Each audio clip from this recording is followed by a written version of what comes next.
looking? How we looking?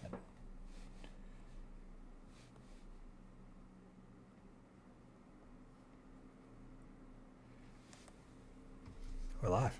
Sweet.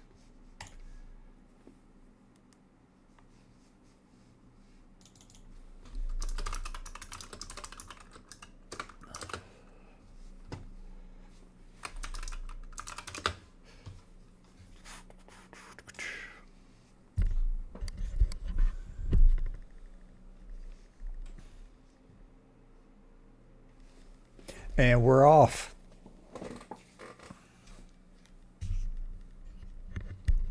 My mic up. We'll be good to go.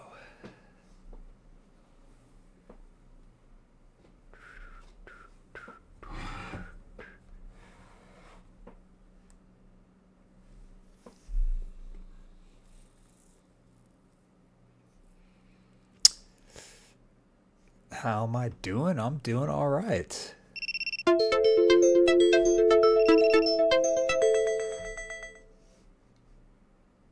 My back? That was weird. Saying my internet was dropping. I'm literally hardwired. But I'm doing good. Another Friday. Living the life. You know, no complaints. Not even a little bit. Not even a little bit. Beautiful day. It is 2:46 p.m. Central Time. Rocking and rolling. I don't know why anyone says that it's a sin to have a girlfriend. It's not a sin. It's not really technically. It's not like it's not biblical. You don't have like girlfriends or boyfriends, biblically speaking. And yeah, I just started a stream. Literally just started. No, I don't have a girlfriend. I have a wife. But that's how we find the person we're gonna marry in our culture is we date them. So I love Christianity too. LeBron or Jordan? I'm gonna have to go with LeBron on that one. Gonna have to go with LeBron. What do I say to depictions of Jesus? I don't know, nothing really.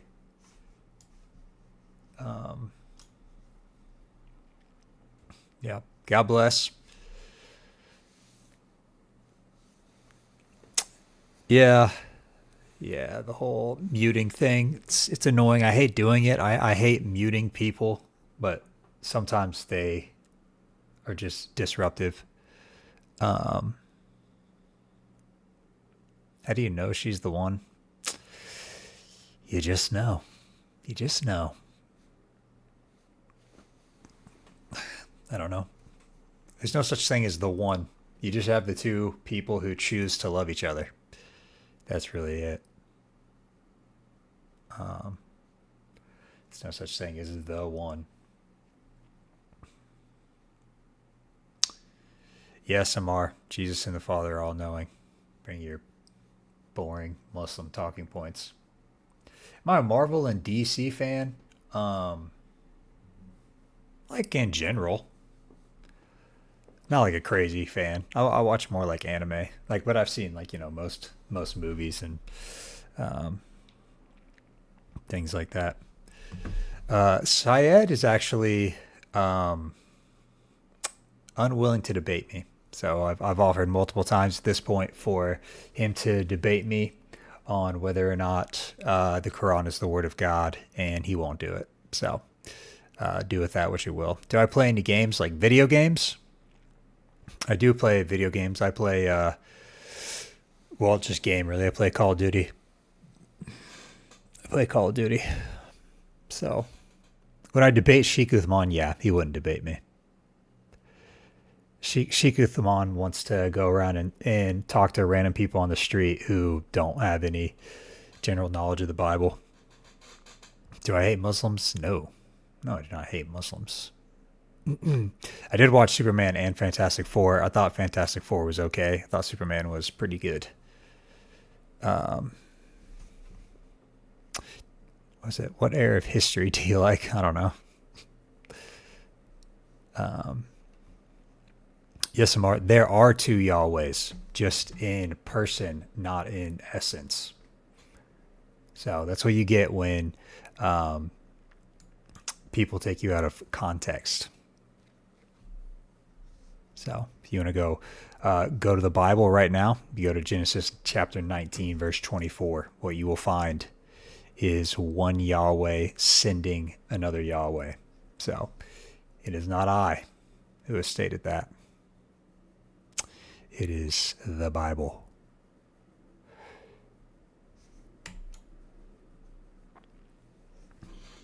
Hello, how you doing? Hi, how's it going? Are you a Muslim? Yeah, I am. All right. Did you become one, or are you born into a Muslim family? I was born into one, then I started educating myself about other religions, Yeah. and then I found a reason as of why I'm still standing in the belief of Islam. What is that reason? It is because, let's start with the simple facts. There are things in the Bible, many things that I have that contradict one another. That's mainly why I came here. So that's one reason I don't believe in Christianity. And Judaism is just because, have you ever read the Talmud? That's all I gotta say, right? Yeah, Like, well, Christianity and Judaism could be false. That doesn't make Islam true. oh, you're asking why is Islam true? Yeah. Okay, okay, Right. Like okay, yeah, I yeah. could be like I could be an atheist. I could be, a Hindu. No, I thought like I thought you said why did you choose Islam out of them all? Okay, okay, wait. Yeah, yeah. Well, Yeah, like yeah. what's your reasoning for why you think it's true?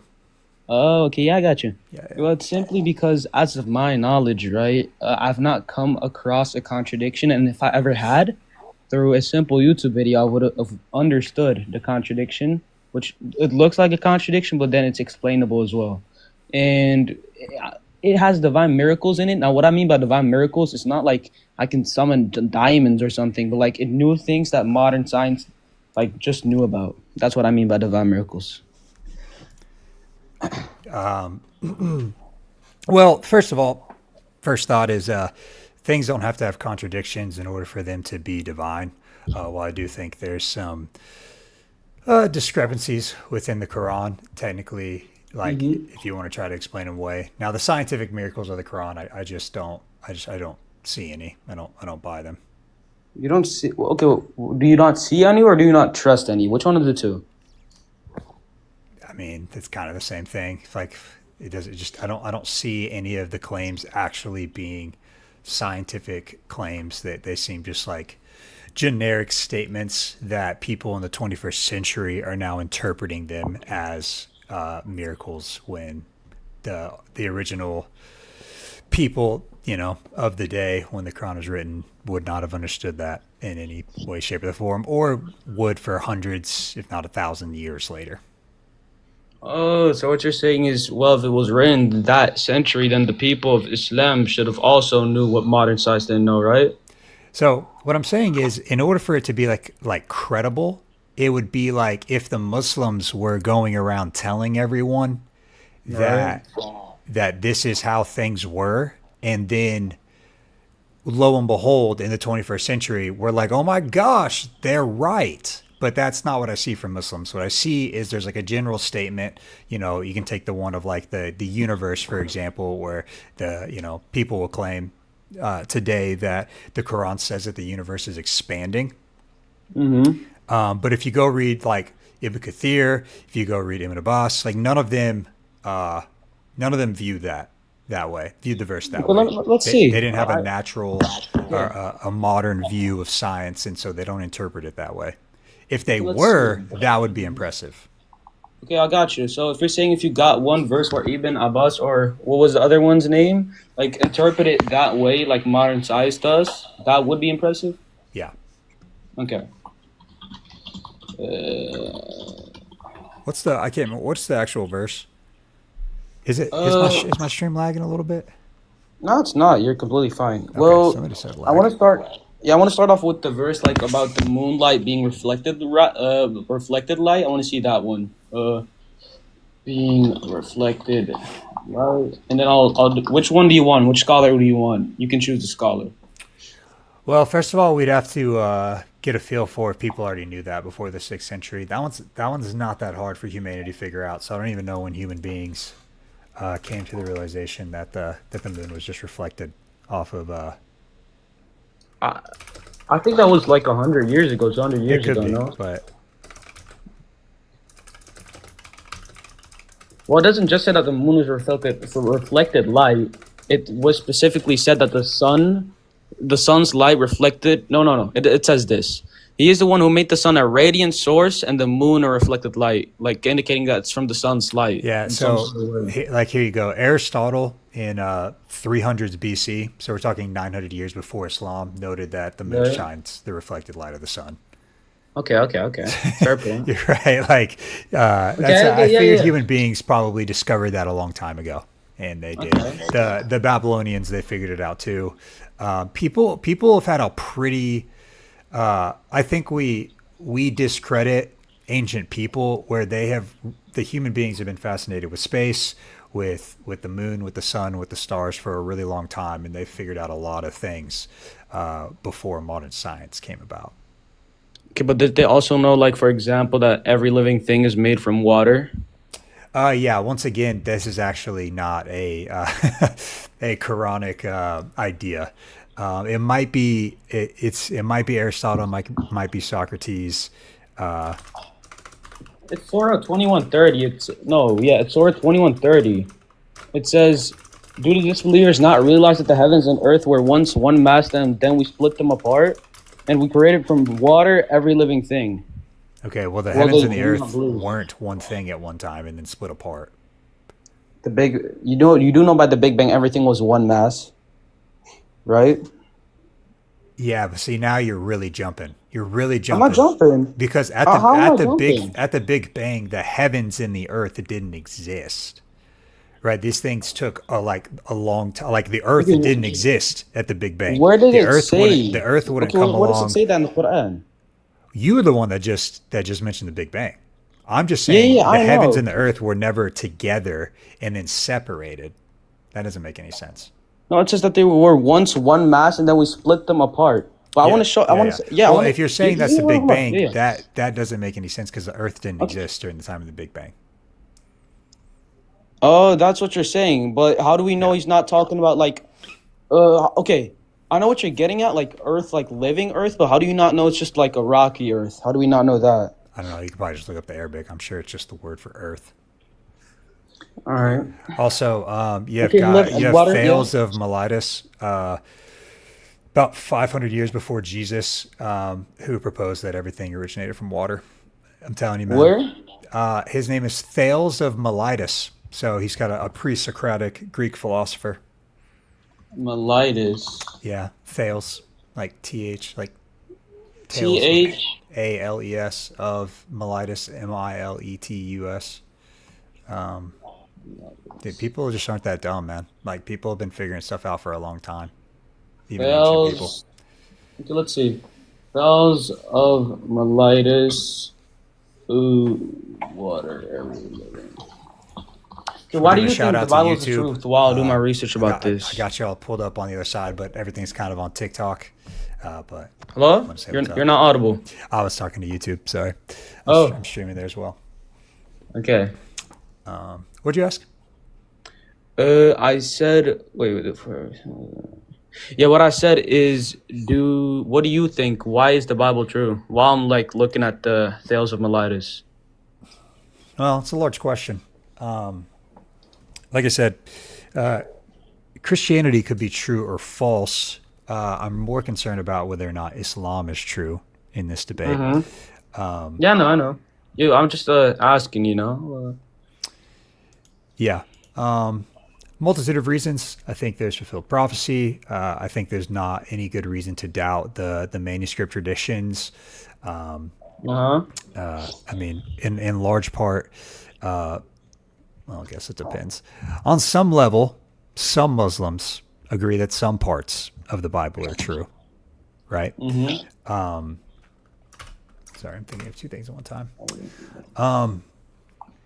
Yeah, I think there's good evidence for the resurrection of Jesus, and if the resurrection of Jesus is true, Good evidence? Well, then what's your evidence? Yeah. So there's a lot of historical facts surrounding the evidence or the resurrection of Jesus. And what I mean by that is these are things that scholars just kind of widely accept, right? Yeah, So, I get you. Like the part where you say scholars accept it, but like, where's the historical evidence? Like, where's the evidence? yeah, it's based off things written in the Bible and extra biblical historical, like Okay. Tacitus, Wait, Josephus. yeah, like you get what I'm asking you. Like, for example, in the Quran, Sure, give let's me say, my Roomba is coming on, and I don't want it to come on right now. I'm gonna give me like 2 seconds. no problem.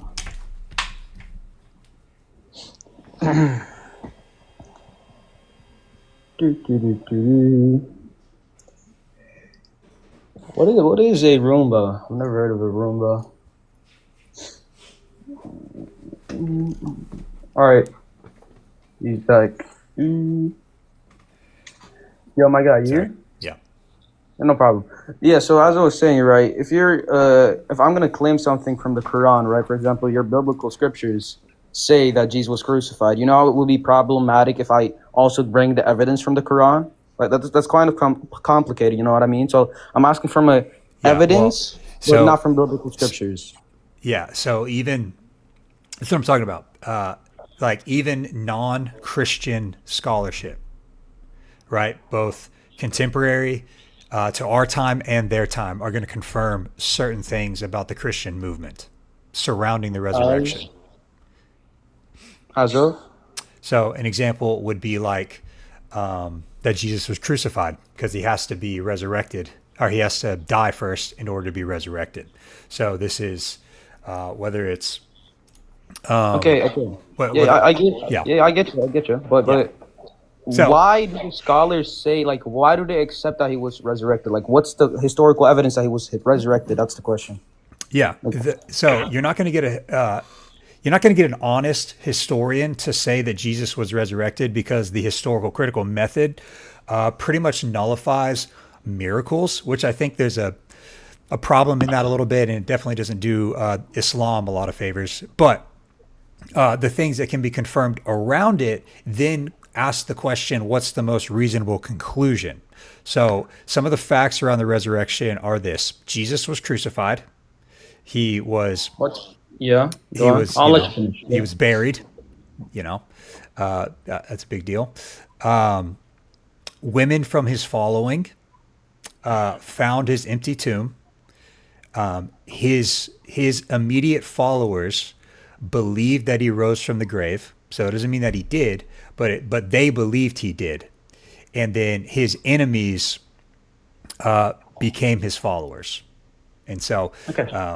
you can take different approaches. Those are just five historical facts around the Yeah, resurrection. that's what. And so you start to then ask the question, what are the options? Right? What are the Right. options there? So some would say like the swoon theory, right? Some would say he didn't actually die. Some would say that the disciples hit his body. Some would say that the Roman centurions hit his body. That doesn't really make sense. But Yeah. Yeah. Just let me know when you're done, because yeah, yeah, I yeah. wanna. No, I yeah. wanna. Give I me your wanna. thoughts. Okay. Yeah. Okay. So what I found really interesting. This might be kind of biased, right? Don't think I'm being rude right now. I'm just trying to be honest and respectful, right? We can confirm that Jesus wasn't found in his tomb, right? But you're saying the fact of the resurrection, you're using that as a historical fact. No, It's no, like, no. I'm giving historical facts to support the resurrection. So yeah, I never yeah, yeah. listed the resurrection itself as a historical fact. Okay, yeah. But we can say Jesus wasn't in his tomb, right? And wouldn't that make it more logical as of why he wasn't crucified? Because as you just said, we don't really have any historical facts, because I thought you said they nullify miracles, which I don't know about. I can do research about that. Yeah, But yeah. So this yeah. isn't going to go in your favor, and the Yeah, reason why is why? because what is considered a historical fact, because it's not miraculous, is that Jesus died by crucifixion under Pontius Pilate. Now, Okay, yeah, obviously, how do we know it's Jesus though? There's no historical fact that it was a Jesus. I do know that. There was no historical evidence. really, Pretty positive. contemporary historians of the time say it was him. So you have Tacitus, you have Josephus, you have I know Tacitus said that, but was yeah, there any eyewitness accounts? I mean, yes. they were? We have the Gospels. Yeah, Okay, but these are people who believe that Jesus was God. I'm asking for it non-religious wouldn't eyewitness accounts. it wouldn't matter. You have to. So this is why the case for him being crucified is so strong, because it's attested to both internally and externally. So both Christians and non-Christians of the time, and then of course in contemporary scholarship of today, would agree that Jesus was crucified under Pontius Pilate. There's no reason to Okay, doubt this historically. yeah, but you see how you're using the. I mean, there are historians who disagree with this, and I There get where. there are there's always going to be somebody that disagrees, sure, but they are a I get you. small minority. Well, I wouldn't say small minority, but I get you. I mean, I don't know if the majority agrees or disagrees. I don't know that, but all I'm trying to say is you're saying that even if I go with the historians like that aren't religious, that will go against me. At least like let me first try to answer, and then let's see if it will go against me or not. Well, I Okay? already know your answer. That's the thing. Okay. Well, what's my answer? If you know it, go ahead. What am I gonna Your say? answer at the end of the day is going to boil down to this: the Quran Hmm, let says me he hear. wasn't, No, that's not what I was gonna say. but it's gonna eventually get there. Though I cut you the chase. I didn't let you doctor it up. I just took you to the answer. The Quran says that Jesus wasn't crucified, so that's why you believe he wasn't. No, that actually wasn't what I was gonna say. I was actually gonna use your points. I'm not gonna use the Quran. Don't worry about it. Okay, deal? Okay. So as I'm gonna say, yeah, you think I'm gonna use the Quran? I promise you, I'm not. All I'm saying is we can say Jesus wasn't found in his tomb. We don't see him in his tomb. We don't have a grave of Jesus, right? Wouldn't it be more logical for then it not even because of my Quran, wouldn't it be more logical to say because he if we don't have any evidence of him being buried in the first place, why would we then go with the logical assumption that he would resurrected instead of him never being dead in the first place? Like you see, there's two possibilities. You cannot disagree with that because we don't know for sure which one of the two happened, and you got to admit that, right? Because we can't look if there was proof that Jesus resurrected, like then you'd have a strong point. But you're using proofs based on other historical, not historical facts, but what you like did Historical in the facts. beginning. Yeah, These things are but historically agreed upon. Like they have kind of a agreed historical upon. documentation of the early Christian But, movement. So but everything they're agreed upon. that I presented to you makes perfect sense historically. That his believers, his followers, thought that he rose from the grave. That he had enemies who were persecuting his followers, who eventually became Would it Christians, make like perfect? Paul. That women Yeah. found the empty tomb. There's another option that you're not considering. All right, go on. The other option, if you're just speaking just historically, is that he just wasn't buried. So he still died by crucifixion. He just wasn't buried. So this would be like the So then Bart where Ehrman would he approach. be? Would just be that a lot of criminals who were killed by Rome, they were just thrown into mass graves, right? And so the body would just be lost like any other criminal who But tried to then, stand against Rome. It wouldn't negate the fact that Jesus then died, both though. our scriptures would be wrong. Then, right? If that were to be the case, then you and Yes. I would be both Yeah, I'm wrong. just saying you're not considering all the possibilities. You presented a Yeah, false I get you. dichotomy. Okay, I get you, but I Yeah. get how your assumption, like how, because Yeah. the word agreeing upon is used a lot, right? And I get you, because it makes sense logically. I give you the fact, but wouldn't it make also like it wouldn't logically like in terms of miracles make sense? But you're also using miracles to your point. Like for example, resurrecting that's a miracle. So Yeah. why wouldn't it? Okay, give me a reason why it wouldn't logically make sense for instead of him being crucified. Let's not take into account whether he was a deity or not. Yeah. Yeah. Why would it make more logical sense for him to be crucified than resurrect than just not him being crucified in the first place and just being in heaven? Why wouldn't if we're using Yeah. miracles?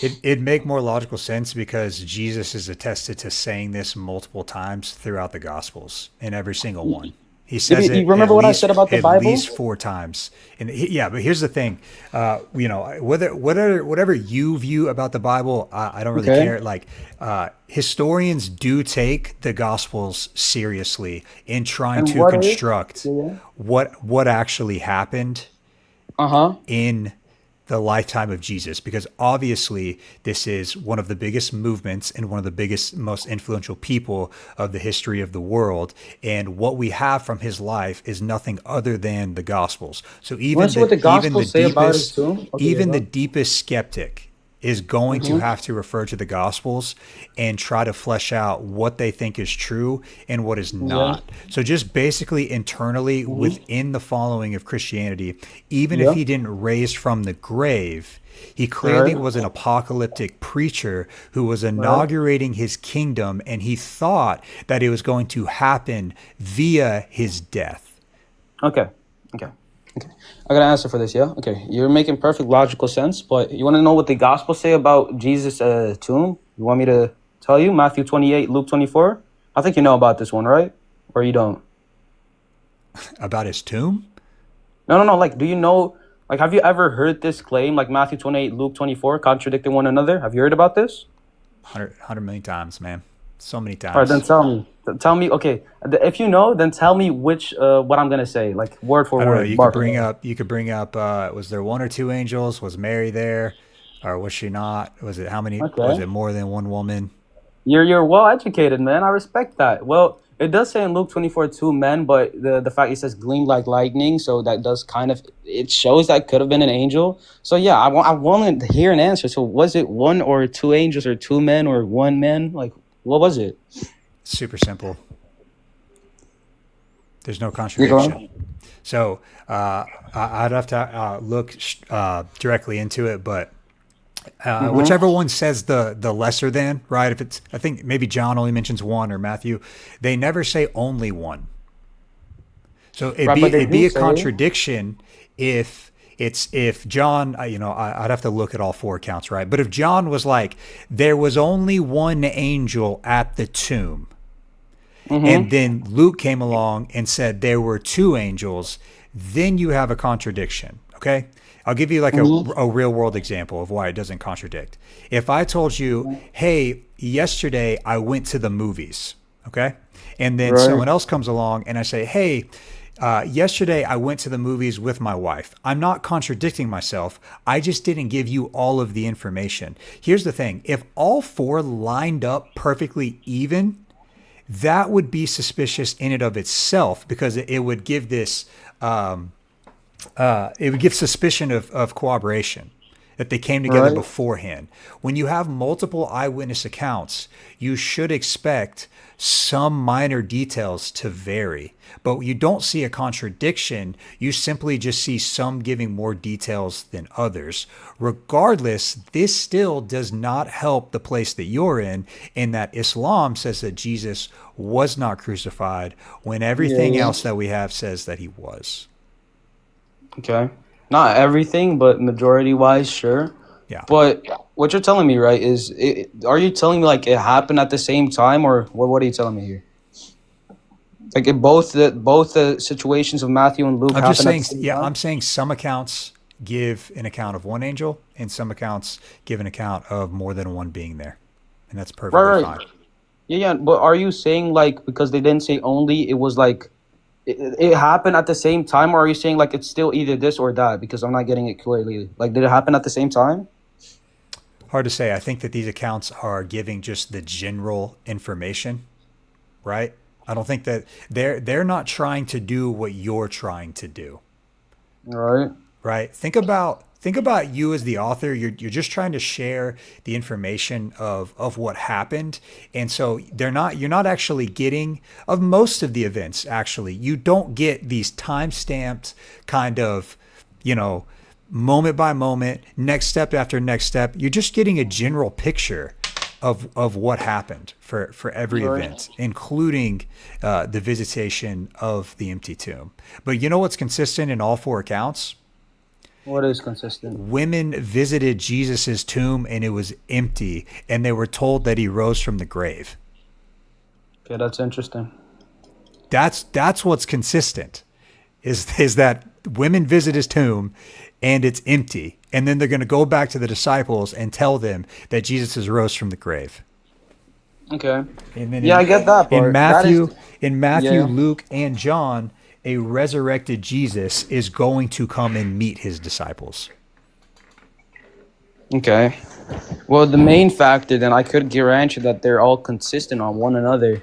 But don't you think that even as an eyewitness, when they're supported with the Holy Spirit, that they should have been able to like give the same sort of eyewitness, at least like the counting the same? Like I would have understand if it said like one man in a lightning gleam outfit. Sure, maybe like it's not a contradiction then because Luke maybe could have seen him as like a man. I don't know. I don't know at the end of the day, right? But it's just Sure. for me like it's odd that the counting is off. Like why doesn't Luke mention the violent earthquake? Because I think there would like if there's an earthquake, you would notice it.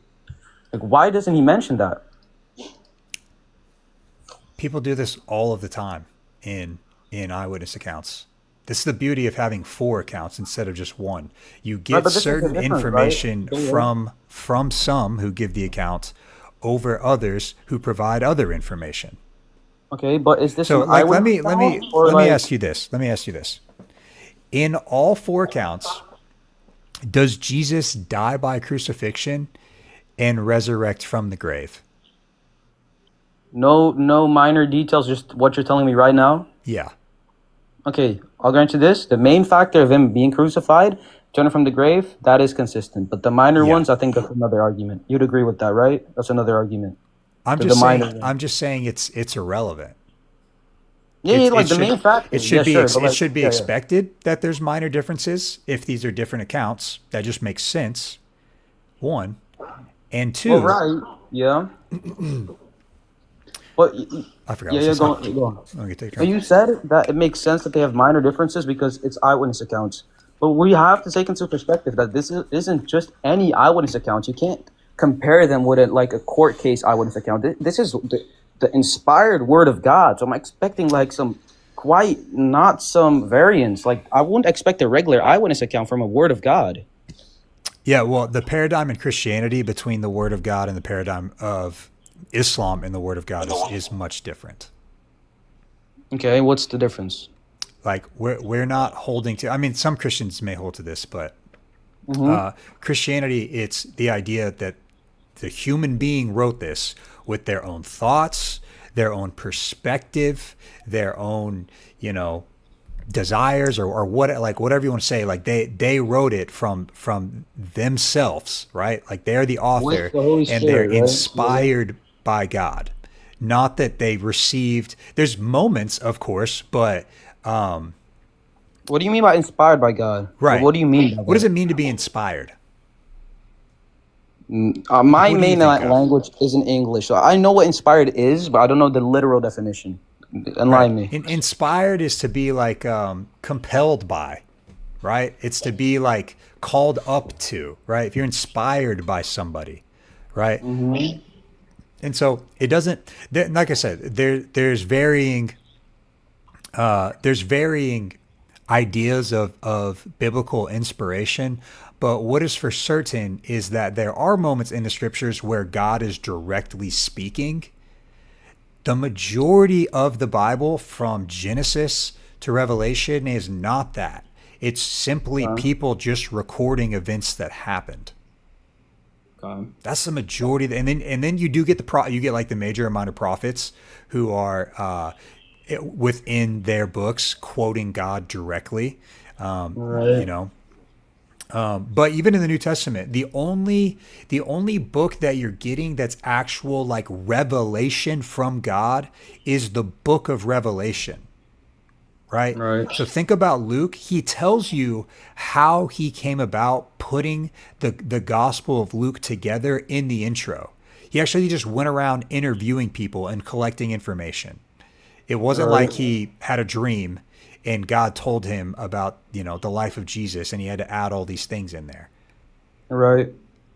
But okay, okay. Yeah, I'm getting your point. Yeah, and then But like Mark from church tradition, his perspective is actually from Peter. So, all right, let me pause you there, right? Because you said Mark's perspective, but isn't the entire point of what's it called? The Bible, I've heard and I've seen with my own two eyes on, I think a source, I don't remember the website, but we don't know the authors of the biblical scriptures. We don't know. We don't know if it's truly Matthew, Mark, Luke, or John, right? depends on what you mean by don't know. Are they technically anonymous? Yes. Is Right. there great evidence to know that Matthew, Mark, Luke, and John wrote them? Yes. All of the earliest sources that we have, attested by the church fathers, attested by the early church, all support that Matthew, Mark, Luke, and John. Now, there's some debate on who John actually is. Is he John the Elder? Is he John the Apostle? But if you look at early Christian history, there's no evidence that supports that anyone outside of these four men wrote them. Every time a gospel according to any of them pops up, they always have the right name. How This do we one, not? Yeah, how do we not know Luke was? For example, just randomly, Luke was Mark's, Mark's was John's, John's was Matthew, like vice versa. How do we not know that? sure. There's just no evidence to support that. Like, I'm Let dead me see serious. if I You can you find can it. look into this. The Gospels, according to whoever they were written by, is just 100% consistent across early church manuscripts. So for whatever reason, they never got confused. Okay. But it's been a good convo. I've got some other people waiting in the queue. I'm gonna let them Thank you, come man. up here. Yeah. So Have a nice day. yeah, you too. Peace. I might read a few things in the chat. Yep. Shout out to YouTube. Appreciate y'all watching. I'm gonna start streaming on YouTube a little bit more. Get some combos going. Get some engagement over there. I gotta figure out. I really want to stream it all through StreamYard, but I'm having some issues doing that. Just see some TikTok comments. Jesus is God. Amen. Right, I see Tariq says every manuscript that maintains its title attributes it to those four. Sorry if I mispronounced your name. Yeah. All right, we'll get the next one in here.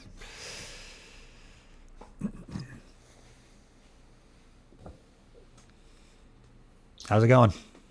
All right, bro. How you doing? You all right? I'm doing well. Yeah. I'm doing well. So we're just gonna have a conversation. I'm not convinced you for nothing. I'm saying, first of all, it's not me who gonna convince you. Just like I'm gonna just let you know some things about my religion. I'm a Muslim. First of all, I was born as a Muslim. Yeah. Till the sixth grade, I was in Al Azhar schools. Al Azhar school is one of the biggest universities and schools in the world. It's in Egypt. So I'm studied a little bit Tashri'ah. It's understanding Quran and understanding the Hadith. So I been memorized for 3 years or 4 years. So I'm just yeah.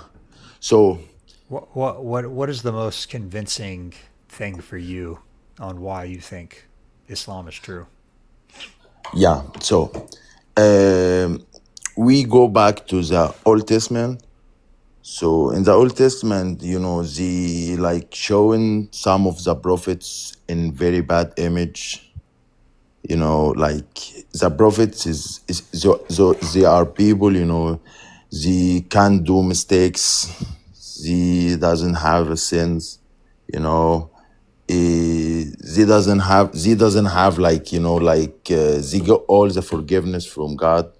They all in a paradise. They all just came with one message since Noah, because Adam, he was the father of the humanity, but he didn't come to the earth to guide people or call people for a message. Adam only, he wasn't a prophet to call for the message. First one was Noah, what is in English Noah, and he's the one who just been for his people for 950 years, called the people for one message, just submission to the God, to the creator for all the earth. And this came in the Old Testament, he was drunk, he was So I'm just trying to. Are you just basically saying that you believe in Islam because of the prophets? no, I believe in Islam, in everything, in manners, manners, what we are getting through Islam, the Sunnah of the Prophet Muhammad, peace be upon him, and everything is just like makes sense, just one book didn't corrupt since the prophet time till now. Everything just only makes sense, just worship only one God. No, we're not calling another God with him. We don't worship idols. We're not our idol worshiper. We know that God can't be dependent on someone. So anyone dependent in someone, so he can be God. Gotcha. Can I ask you a question? Go on. Are you familiar with the Islamic dilemma? Um, Have you heard of that before? maybe. Nah, you just like can make it clear a little bit because English is my first language, so Okay. it's kind of what I'm saying. Yeah. It just like some dictionaries out of Sure, my sure. head. So Yeah. So, basically, like a dilemma is like when you have this twofold problem, right? yeah, So, like dies in two, right? And so it's this idea that the Quran actually confirms the Torah and the Gospel. So there's yes, multiple yeah, verses yeah. in the Quran that We believe confirms. we believe that Quran is the Gospel and Torah was revealed for Moses and Jesus, and it was true till those people like till Jesus got raised into the heaven until Moses died, and the preachers and those Yeah, people yeah, yeah. just incorrupted them for just for personal benefits. You know what I'm saying? Yeah. So that's the first point, is that the Quran confirms the Torah and the Gospel. But the problem is that the earlier scriptures, the Torah and the Gospel, actually contradict the Quran. And so it creates this dilemma in that either A, the early scriptures are right, which proves the Quran to be false, or B, the early scriptures are actually corrupted, which also proves the Quran to be false, because why is the Quran affirming early scriptures? It's like how come it's like his early scriptures is like you just like people keep saying is why we believe only 1500 years of revelation after 600 years after Jesus. Why we believe that why we not go back to the Hinduism? Hinduism is like is older than Judaism and older than Christianity and older than Islam. If you're gonna depend on how long the religion is, or how long is this everything is this, we just can go back to Hinduism, and we can go worship idols and worship cows like them. We just go what's really makes sense. We go back. We just go. Yeah, just like open our hearts, open our heads to the thing what it makes sense. We're not going to just make argument like we just talking, having a conversation to see who gonna win the argument. No, we just like see really open our hearts, to see what is really makes sense. We're not gonna follow 9, 10, 15, Yeah. 20 Yeah. bucks, different bucks gonna- with I'm man gonna people. I'm gonna let you go. There is a little bit of a language barrier, and I want to tackle some things that I just feel like it'd be a little difficult for us to do. So I appreciate you coming up, but you said it's your Yeah, fourth appreciate you, language. I man. totally Take care. get it. Yeah, But wallah, yeah, yeah. take it easy. You take care, man.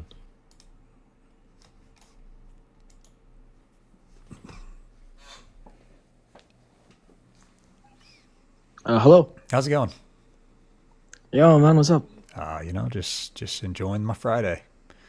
Just enjoying my Nice. Friday. What you gotta? Yeah. What's your reason for being a Muslim? Why are you convinced that Islam is true?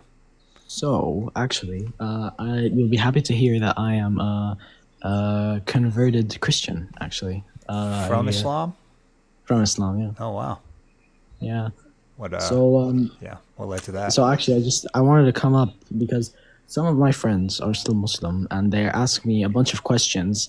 Since I'm a recent converter, like a couple of months, I really don't know how to answer them. Okay. So I just want to come up here and ask them. And before that, I just also want to say thank you so much, honestly, for like doing these videos. That you genuinely helped me so much. You helped me so much with these questions. I appreciate that, man. I No, appreciate like it. actually, seriously, no, like seriously, thank you so much. Yeah, yeah. All right. I don't know. Is there any pressing questions that you're trying to Yeah. work through? So they're saying that there is no documentation or any actual evidence that Jesus was crucified, and it says in the Quran that he was not Right. nowhere near crucified. So how would I even answer that? Yeah, I mean that's just not true.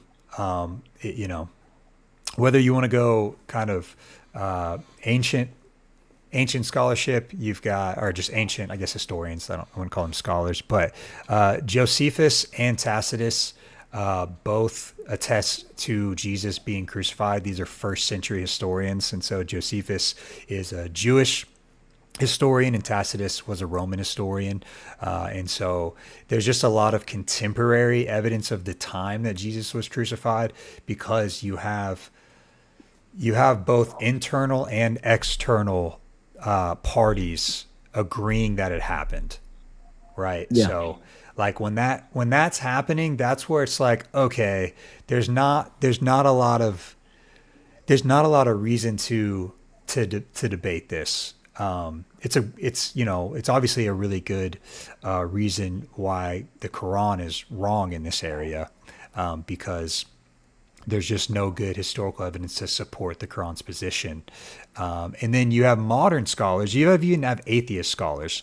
You have Gerd Ludemann. You have Bart Ehrman, and they're just like it's as historical fact as any that we can have from the first century, that Jesus of Nazareth was crucified under Pontius Pilate. Yeah. I think the question to kind of turn back on them is like, what is your reasoning for not believing that he was crucified? I probably like I have in some way I have asked this question, but their reason is just like, I mean, the Quran says he wasn't Right. crucified. So, Yeah. And obviously, until somebody like wants to acknowledge that that's a poor argument, right? That's just circular reasoning. It's Exactly. just, Yeah. but it, at least in a conversation, exposes like that they're not rooted. The argument's not rooted in kind of logical consistency or historical accuracy. It's simply rooted in the Quran says so. Yeah. Exactly. Yeah.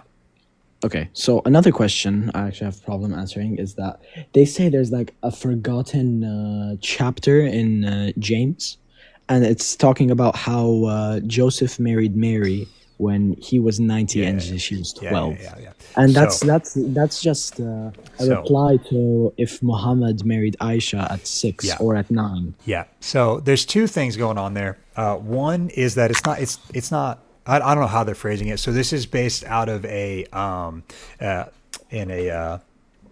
the word is leaving my mind. It is a Gnostic gospel. There we go. I think it's of James, which is why it's either James or Joseph. So there's a story in there about Joseph marrying Mary, and he's really old and she's a girl. Now, this is later in antiquity, so this is not a first century document. So no one of the first century, no one of the earliest followers of Jesus wrote this. I can't remember. I can look it up. Let's see.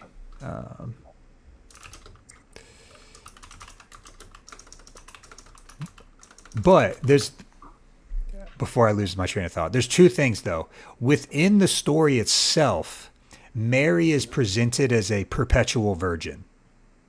So Yeah. if you go read that story, the reason why the story is written is because they were trying to argue for Mary's perpetual virginity. So even if the story was true, which it's not, there's no reason to believe that, they never actually would have had intercourse. Yeah. Whereas obviously not the same for the Prophet Muhammad. The second thing is, and this is my problem with the Prophet Muhammad within the Islamic paradigm, is that the Quran says that he's the best example for mankind. And this is not the best example, right?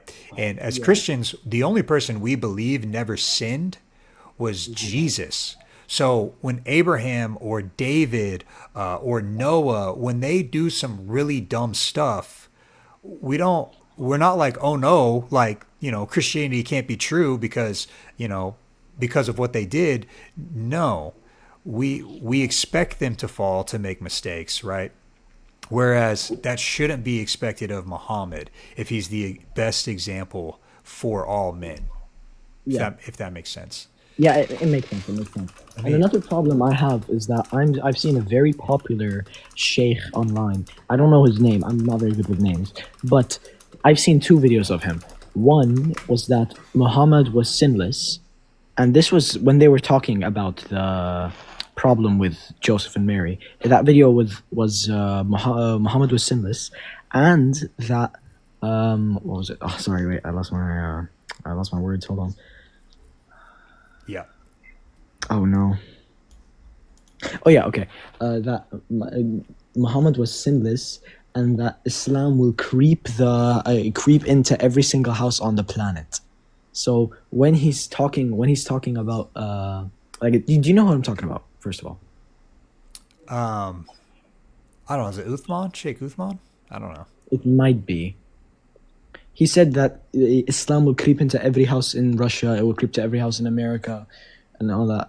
You might know him. I think you do. Maybe. Yeah, my point is, he's saying, "Oh, Muhammad was sinless," and then he proceeds to just completely flip the script on this old Christian scholar, and then provides an example of what we just talked about, Joseph and Mary. Yeah. Yeah, but my problem with him is that not only being so direct in just like Islam will be in every single house. He's not giving any definitive proof of why Islam is true. This is like, because there are questions that can be asked. That can be answered. Because I once talked to, I'm 15 by the way. I used to live in the gated community with a bunch of Christians, Muslims, some Jews, and I once saw this Muslim guy who just moved in, and I actually had a debate with him, and he was talking about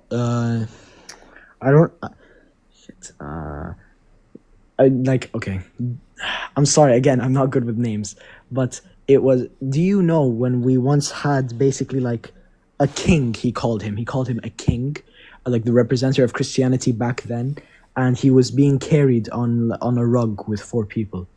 Do you know who he was? No, man, that's too vague. I don't know. No, I'm sorry, because Yeah. we were talking about that, and he said that, oh my god, what is going on with me? Oh my days. I'm sorry. I'm fumbling under the pressure. All right, anyways, my point is, he said, oh, there is no violence in Islam. There is no violence with that. And then I mentioned the atrocities going around on the world. And he's like, yeah, but those are just bad Muslims. So that's one of his arguments. And then a second argument is that in one of the hadiths, which he said earlier in the argument, is that, oh, it's perfectly fine. The hadith is just the word of the Prophet Muhammad and the conversations he had. And one of the hadiths, they say that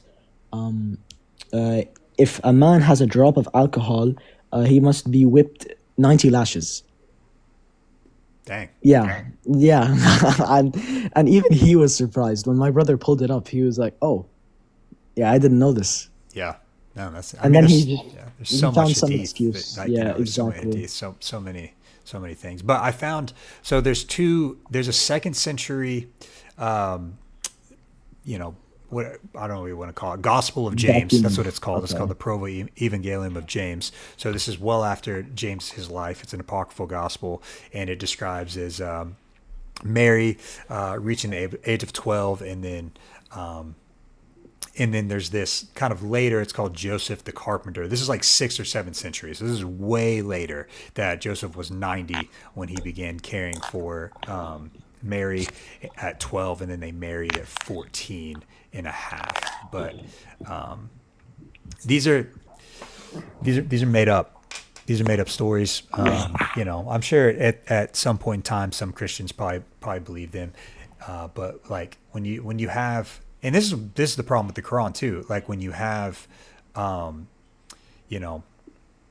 these texts that are coming centuries later, making such direct statements about specific events being attributed to people who couldn't have written them because they had already passed on, right? Yeah. You just start to see like, yeah, there's no reason to put any credibility. The reality is yeah, Joseph and Mary were probably both super young teenagers when they came, Met. yeah, came together and then eventually got married. But there's nothing that suggests within the Bible that they had an age gap or anything like that. But like I Yeah. said, the early church, they, and some Christians still believe today, fought for the perpetual virginity of Mary. So they would have held to Joseph wasn't even having intercourse with her anyways. So it's not even comparable to the Prophet Muhammad. Yeah. Okay. So another question I have that people that they ask me. I'm gonna is let that you. I'm gonna let you how- ask this one, and then I'm gonna snag a You let a want? Muslim Yeah, come yeah, on. So yeah. yeah. I understand. Yeah, it's okay. Another question I have was that I don't even know where they got this from, but the Temple of Solomon was just a junkyard.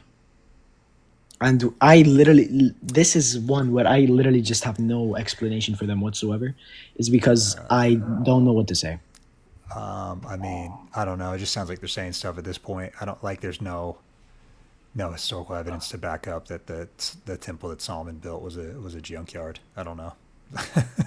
Yeah, and then when I you say, mean, "Oh, there's historians, no they evidence, probably just, like, there's laugh no at that. evidence I that it was built, and then there's no evidence." Like, I need smarter friends, honestly, man. Yeah, sometimes people say, just such dumb stuff. It's like, dude, it's either like A, I can't even take that seriously, or B, like, okay, let me go pile up all the evidence that's like, no, the second temple was not a junkyard. Like, Yeah. if it was, why would the Romans, why they tear? I don't know. There's you could go on and on, but all right, man. Well, encourage you to keep pursuing the Lord and keeping the faith, and encourage that you have come to know Christ. Okay. So thank you so much for your time. Thank you, actually. Yes, sir. It's an God honor, man. bless. Thanks. Yep. Bye. God bless, man. All right. There's a few people in the queue, but I don't know who was here first. Shoot. Just gonna. It doesn't go in order. It's so annoying. How's it going?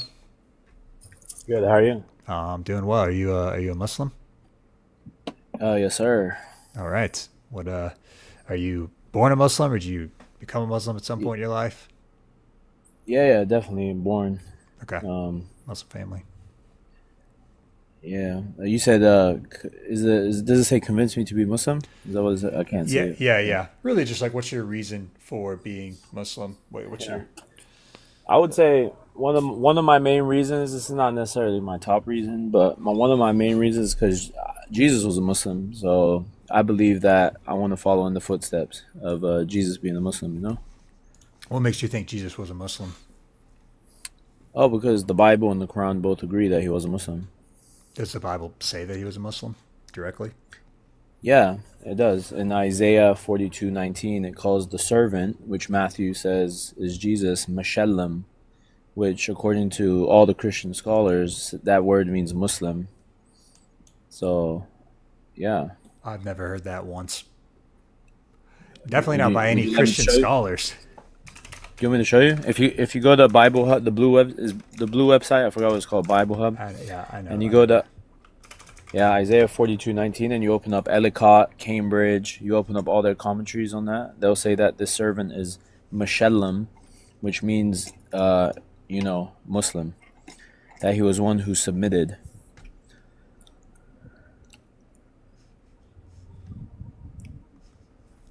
$42.19.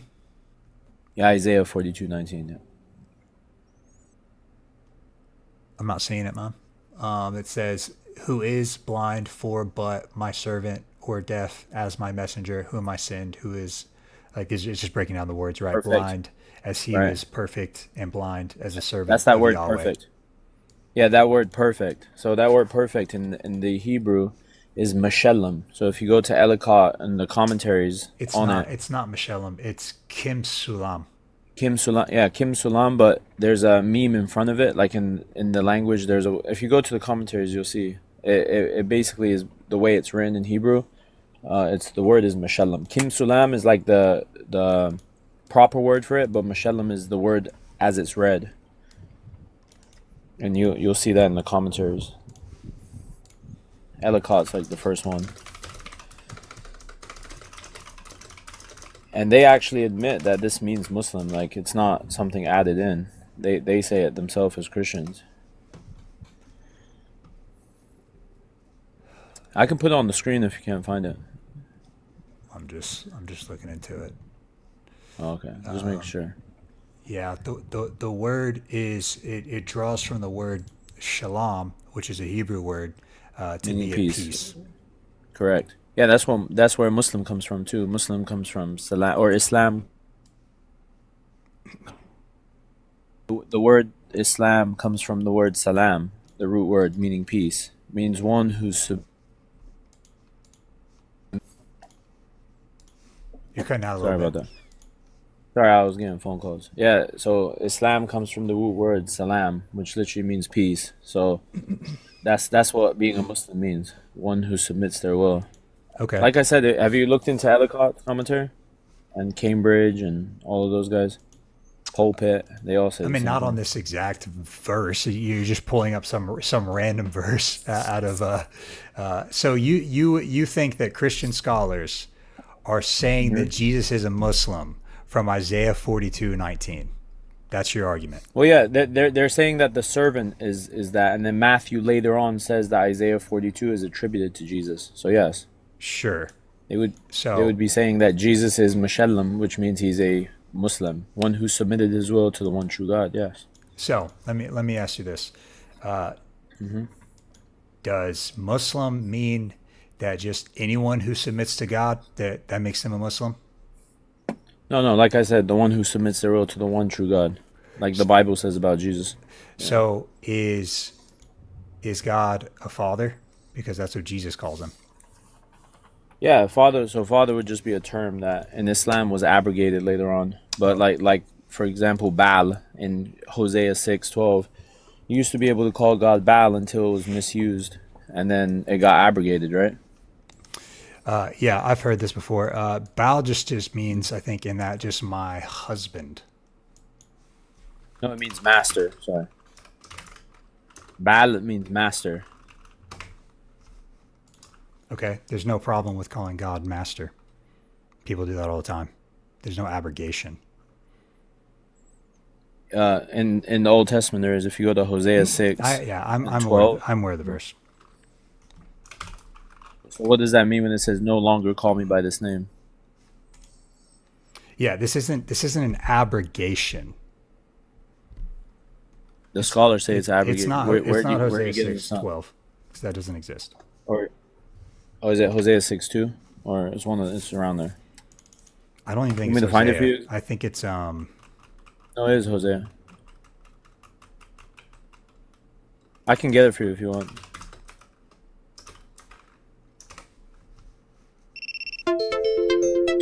yeah. I found it. It's 2:16. It 2:16. says, I "In got that it day mixed up. declares the Lord, you'll call me my husband, and no longer call me my Baal."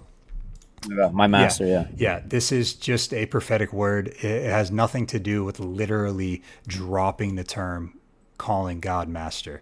He's just talking about Why would he say no longer call me this then? What is that called when you say no longer? it's just say a this? prophetic way of acknowledging the relationship between God and people. And also this doesn't help your case very much because Muslims do not consider God their husband.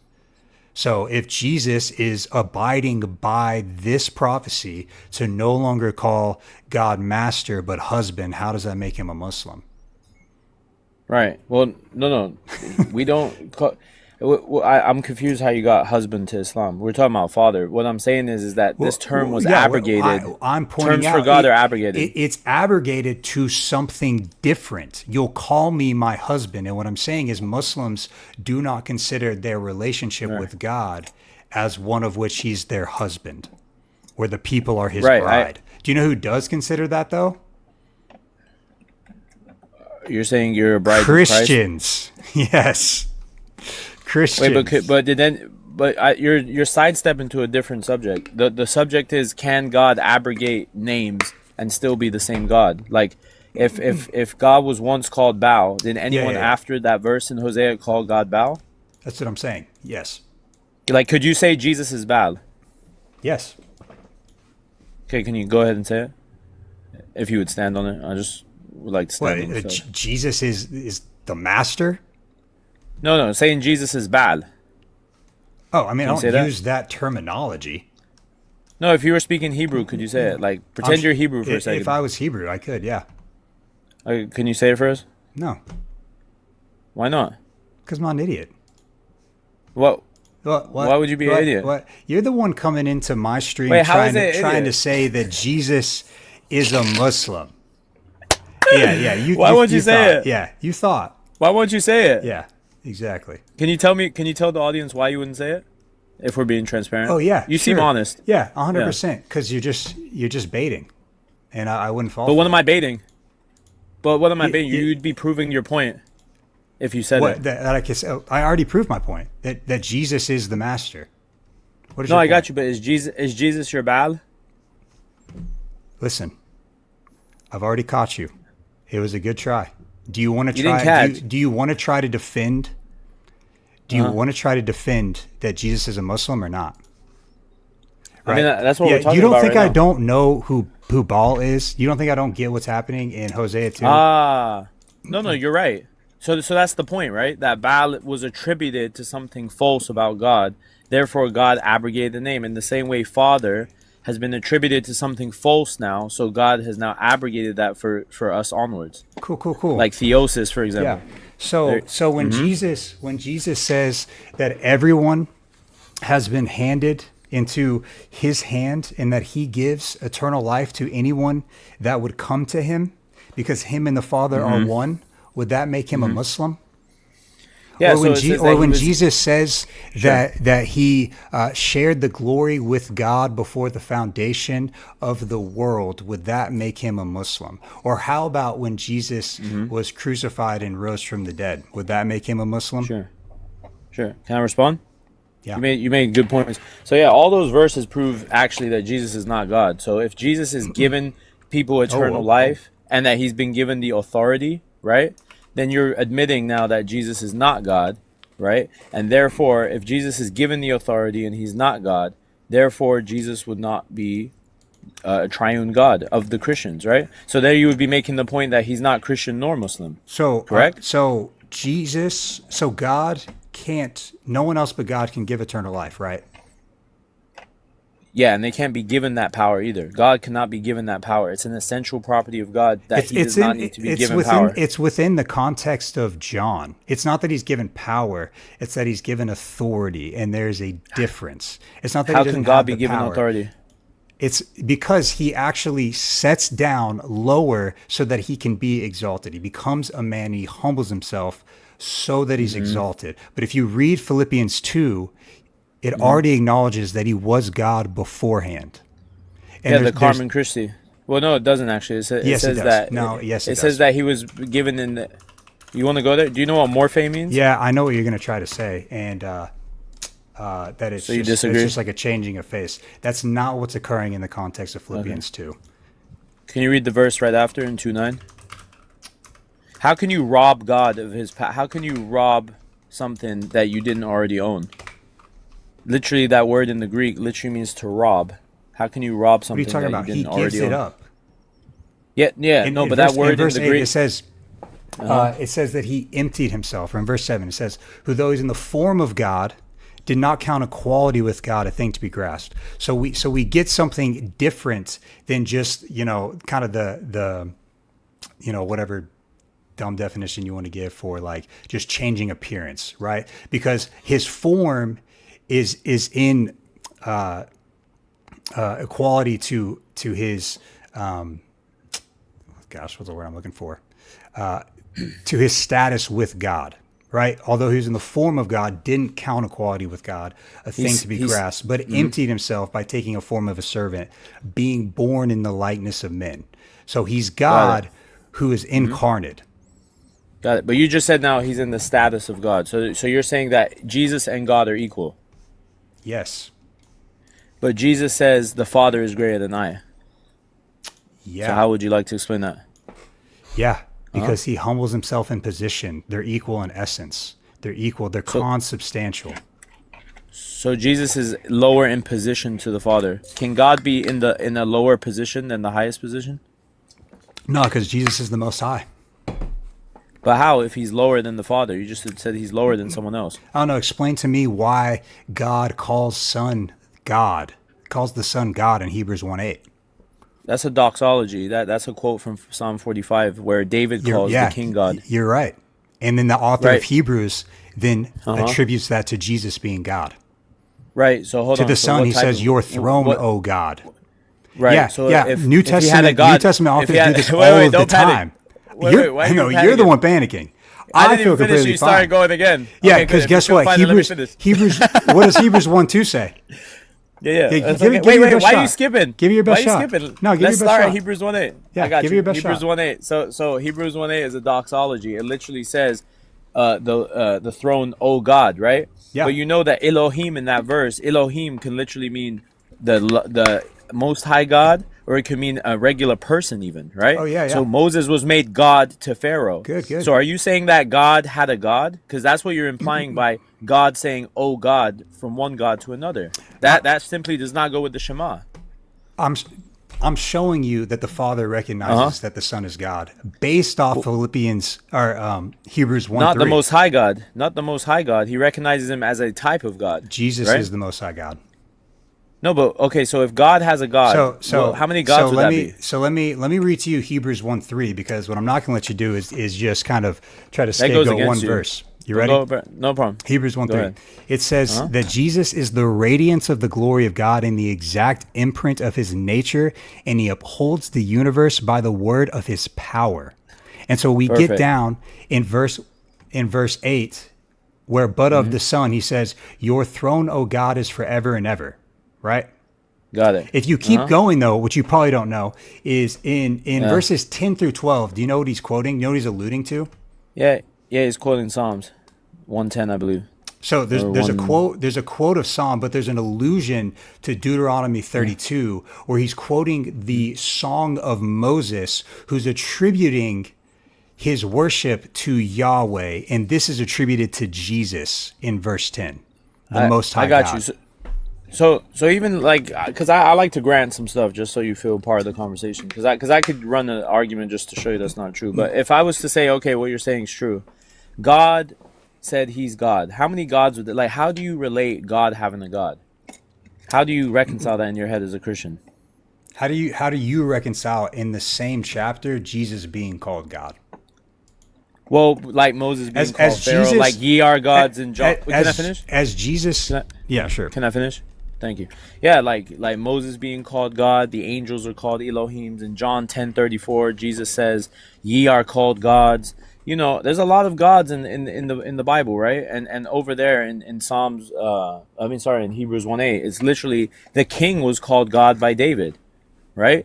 So it's Yeah. not the Father calling Jesus the Most High God. It would be the author of Hebrews, which we don't know, by the way, calling Jesus a lesser type God. And a doxology would literally mean that it's a reference to Jesus being the king of who? The king of the Jews, right?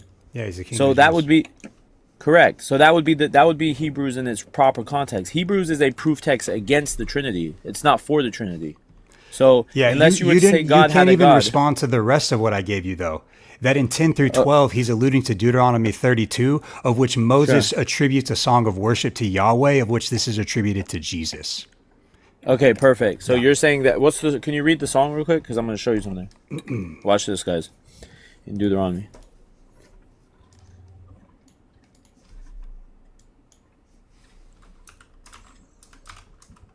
What'd you ask?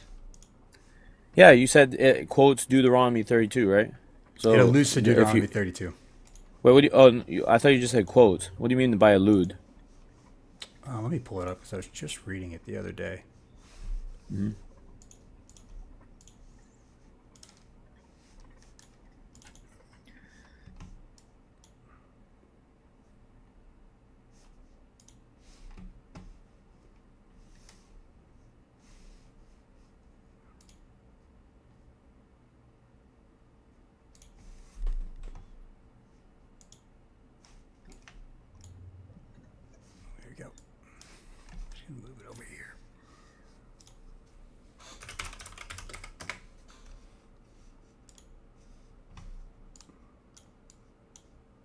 I didn't save it. I didn't think it'd be this relevant to my life, and here we are. Hey man, you gotta stay ready so you don't have to get ready, man.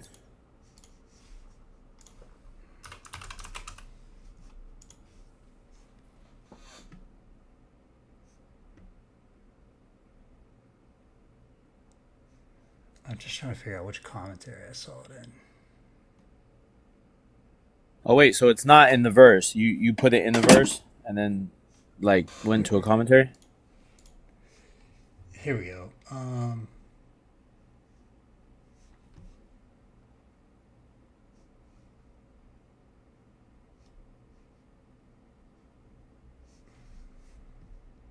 So it's an allusion to Deuteronomy 32:43. Mm-hmm. What do you mean by an illusion? Can you explain that to like what do you mean by that? Hold on, let me pull it up. Bible verses, Bible authors of the New Testament will have direct citations, and then sometimes they'll just allude, so they won't make a direct quote. So it's something you're kind of piecing together from the text. No, this is the exegesis of Hebrews 1 through Hebrews commentary, written by Right. gosh.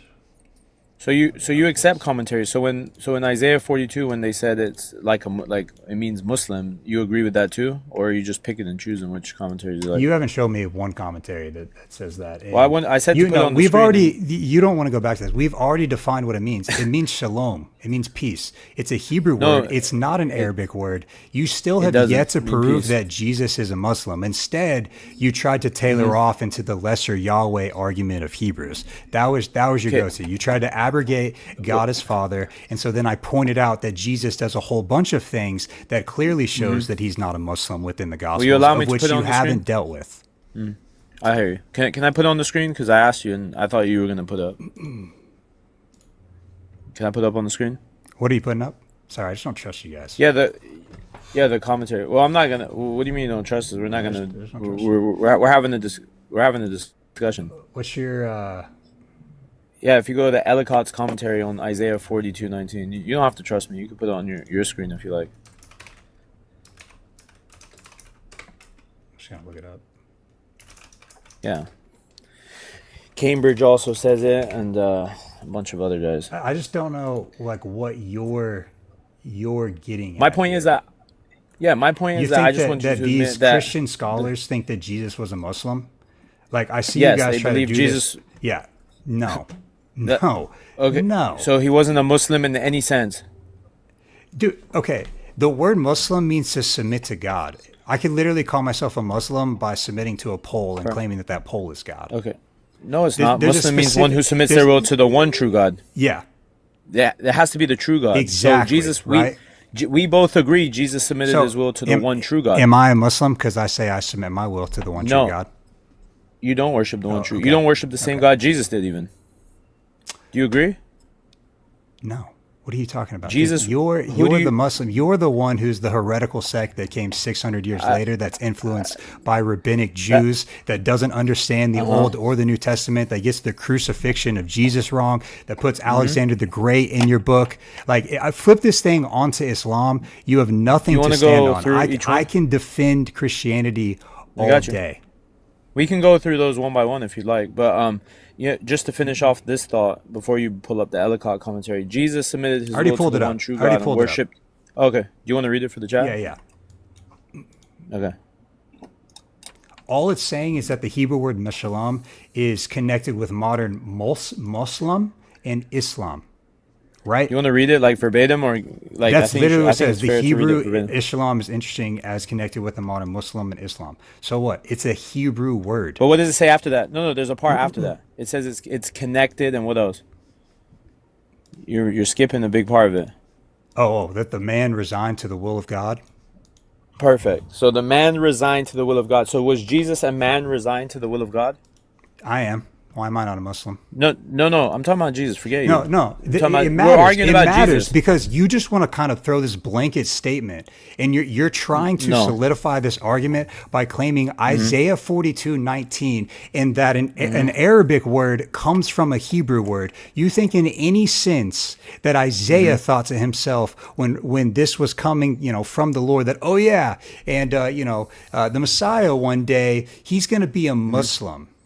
Correct. Yes, of course, because Wrong. he said it in Can the we just verse. read? Okay, Let's so just read the verse. Let's just read the verse and see if this would apply in any context of just Isaiah 42.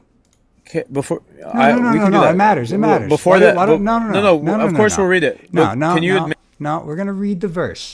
Okay. Why are you muting me? We're gonna read the Why are you verse. muting me? So the context, because you're interrupting me. The context is Israel's failure to hear and see. Right. So 18, it says, "Hear, you deaf, and look, you blind, that you may see. Who is blind but my servant, or deaf as my messenger, whom I send?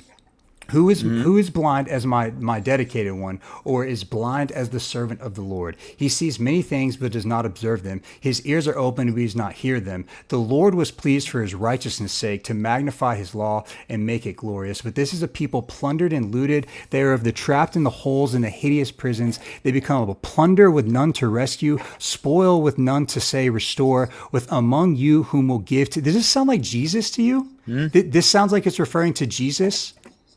Yeah, wait, Isaiah 42 is about who then? Isaiah 42:19 is about the people of Israel and their failure to listen to God, and you're trying to attribute this to Jesus. Wait, Isaiah 42. That is insane. Isaiah 42:19 is about the people that will follow the Messiah, correct? I've just read you the context of it. This is Isaiah Yeah, 42 is about 18 through 25 is about Israel's failure to hear and see the Lord. That's Okay, that's so how what are this they is about. how are they submitting in perfect if it's not about them actually coming to the truth? I agree. It's about them being blind and dumb, or whatever you want to call it, and them now sending the servant and rectifying their mistake, correct? And now being a servant, correct? It's not what you just said. It's literally them saying they're deaf, dumb, and blind. Yeah, and that now they will submit. It's not referring to the Messiah, Correct. the Messiah in verse 19. So you know that, right? So you agree that the wait. So Verse you agree 19 that is the not servant. referring to the Messiah in Okay, any wait, sense. is it- Verse 18, "Hear, you deaf, and look, you blind, that you may see. Who is blind but my servant, or deaf as my messenger whom I send? Who is blind as my dedicated Who's the one, messenger that they sent? or Who's the messenger that I blind sent? as the servant of the Lord?" Coley, who's the messenger that was sent? You just read it. Who is the messenger that I send? Yeah, according to Jews, it's the people of Israel, which makes No, a lot not of you're. sense. I'm in this talking to a context. Christian. Yeah. Wait, so I think according it's- to I a think it's Christian, who is the messenger? So as a Christian, I think it's a dual fulfillment, that the original messenger is the Israelites, and then they fail, and then Jesus comes, and he's the one Perfect. who actually fulfills the Old Got Testament it. covenant. So don't switch it from who is Jesus. Actually, well, it matters. The context matters.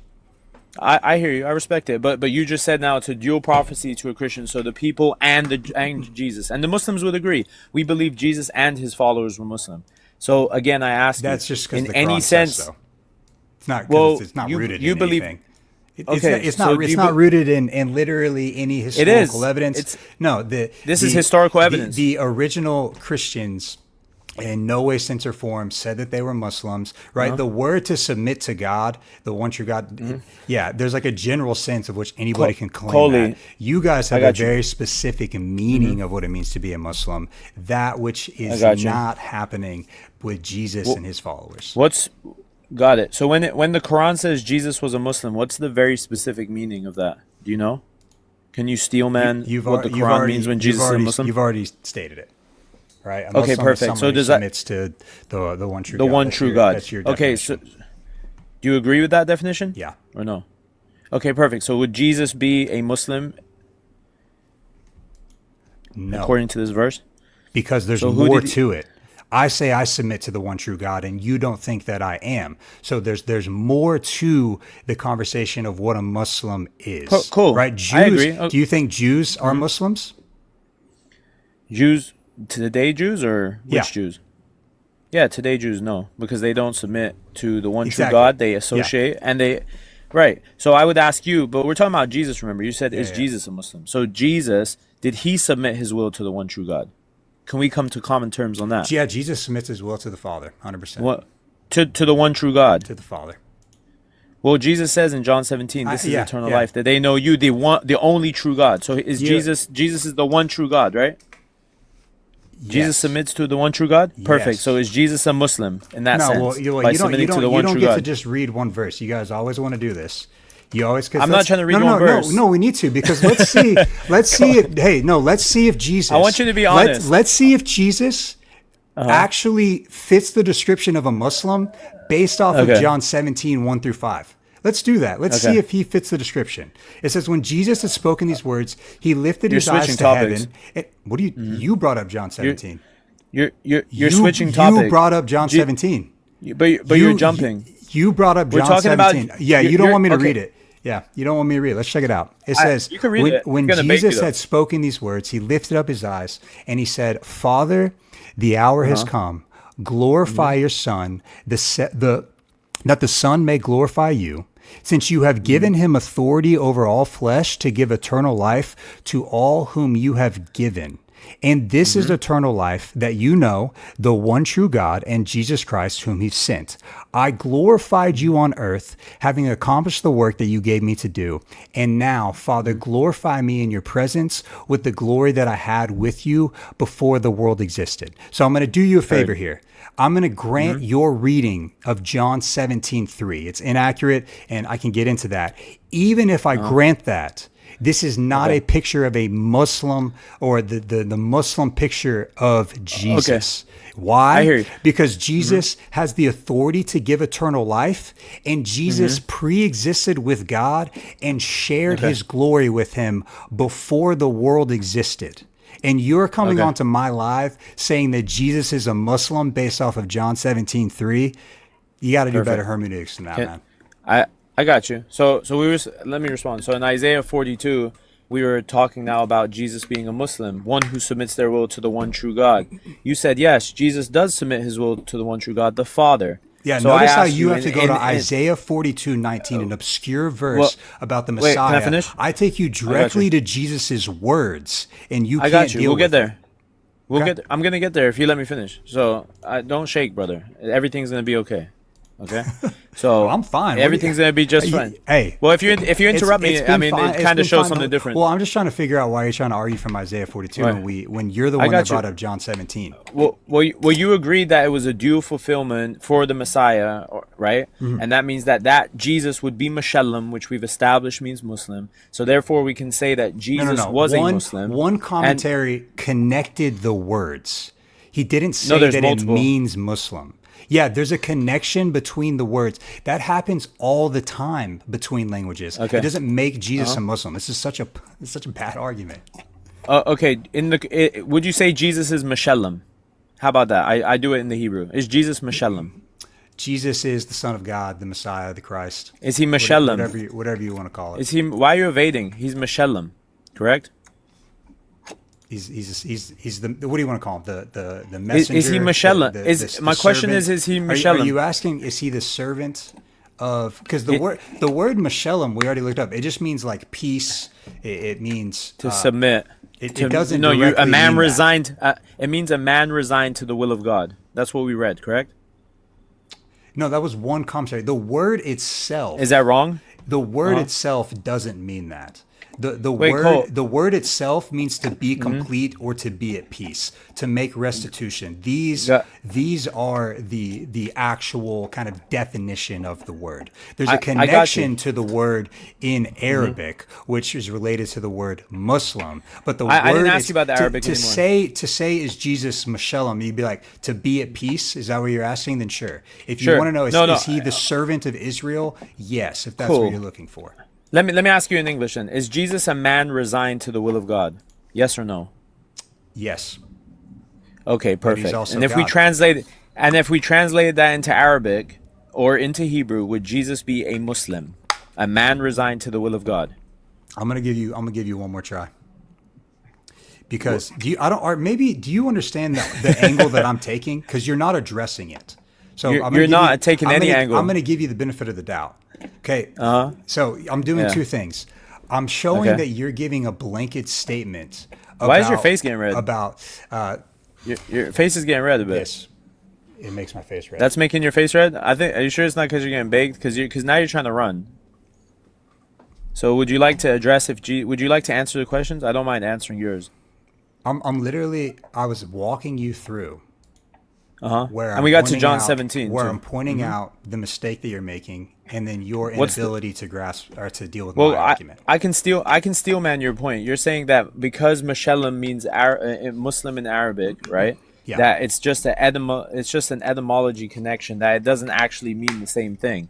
And I'm saying to you, we agree that that word means someone who's perfect or who submits or a man resigned to the will of God. And I asked you No, in English, that's- is Jesus a man? Yeah. So do you disagree with that commentary? But that's not even the That- direct definition of the word. That's what I'm pointing out to you. So what was the The no? You commentary, read it. The commentary is making a connection. The direct definition is to be at peace. That's what I'm telling you. To be at peace. No, it's not. Yes. That's not what Mashallam means. That's just Mashallam literally means a man to one who submits. No, that's the connection to the Arabic word that is then drawn out into Muslim of resigning. So to what God. does That's what the Mashallam? So commentary is saying. Mashallam does not mean peace. Mashallam means one who submits. Yeah. Okay. Here's what I need you to do. Other than vocabulary, I need you to prove to me how Jesus Mm-hmm. is a Muslim. Because pulling up one word in Isaiah 42:19 and making a blanket statement doesn't do that, no matter how much you Okay, want I got to. you. So I presented got to you. you a new angle that you have yet to deal with. The new angle is Yeah. this. Let's look at what John Jesus 17. actually says about himself. And I gave you one of your Perfect. favorite passages, John 17. Mm-hmm. And I need you to explain Cool. to me how Jesus, as a Muslim, is the one who gives eternal life and who had glory with the Father in existence before the creation Perfect. of the world. And then Yeah, I got there's you. another So- angle I could take, and I'll give you those Perfect. two. I'll answer both. Well, I answered the first one already, but I'll re-answer it. So I'll start with the second one. You said that John 17:5 says Jesus had glory before the world was, and that proves Jesus was in existence. In 2 Timothy, humans had grace with God before the world began. Would you then say that humans existed Give me the before exact the world verse began? before you just quote mine. Let's go to 2 Timothy, I believe 1:9. If I'm wrong, I'll get it for you. It says that they had grace before the world began. So would you say that? Would you say people existed had grace before the world began?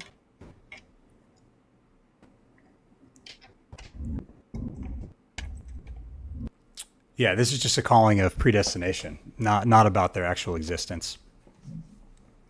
And Wait. the context, So hold on. the context. So do you agree that it says that? Yeah, it's a calling of read predestination. it? It says, To be fair, 'cause- therefore do not be But- ashamed of the testimony about our Lord, nor of me as prisoner, this is Paul speaking, but sharing in his suffering for the gospel by the power of God, who saved us and called us to a holy calling, not because of our works, but because of his own purpose and grace, which he gave us in Christ Jesus before the ages began. This has nothing to do about us existing, but once again, even in this verse, Christ is pre-existent. So this still disproves, Wait, that Jesus do is you- a Muslim. Hold on. Do you agree that before the world began, you had grace? Only in a. You in agree with a, that? in a- so wait, just tell me this: what is Christ doing here once again before the ages began? This is a reference to Jesus existing once again. You just took me to a Perfect. passage once So you again exist- where so Jesus you existed exist in the before same way Jesus the did. world began. No. I And hear John you. 1 is Okay. explicitly clear about this, and this is why this matters because you Brother, never why are you want to take panicking? you never want to take Why are you panicking? it Why you have into to mute me direct as well? context because you're interrupting me. I got you. Right? Because but you're who is interrupting me Jesus? first. Who is Jesus in You're John over 1? talking. I got you. So are you skipping somewhere else now? Can we stick on 2 Timothy? You jump from Yeah, Isaiah to John. I've already now to given you my Timothy. answer. I don't know like what you Okay, want. so do you agree that you received grace with God before the world began? Yes or no? I think in a predestination sense, right? That God is going to give me grace. How before the world began did you have grace when you didn't exist? What does it matter if Jesus existed too? So I don't understand. That's not an answer to my question. Because even if I granted to you, Brother, you're embarrassing yourself Even if right I now. granted to you, that's because you're like you want me to pull up any commentary on this? You think any commentary on 2 Timothy 1:9 has anything to do with people existing before the world began? You think any commentary? Well, yeah, you'd have to admit. You'd have to admit that you'd have to admit before the world began, you had grace with God, correct?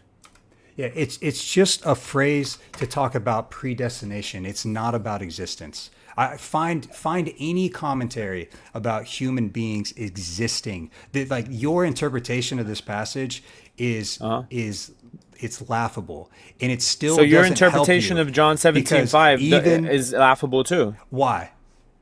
Because I'll tell you why. Because Okay. you can't be given glory if you're God. God does never lose his glory. So you're now saying that God lost his glory and had to ask for it back. That's laughable to say that God lost his glory. Would you agree? Yeah, we're in the discussion on if Jesus is a Muslim. You still have not. You're taking gotten us somewhere around else. it. Can you answer one of my questions? Just one.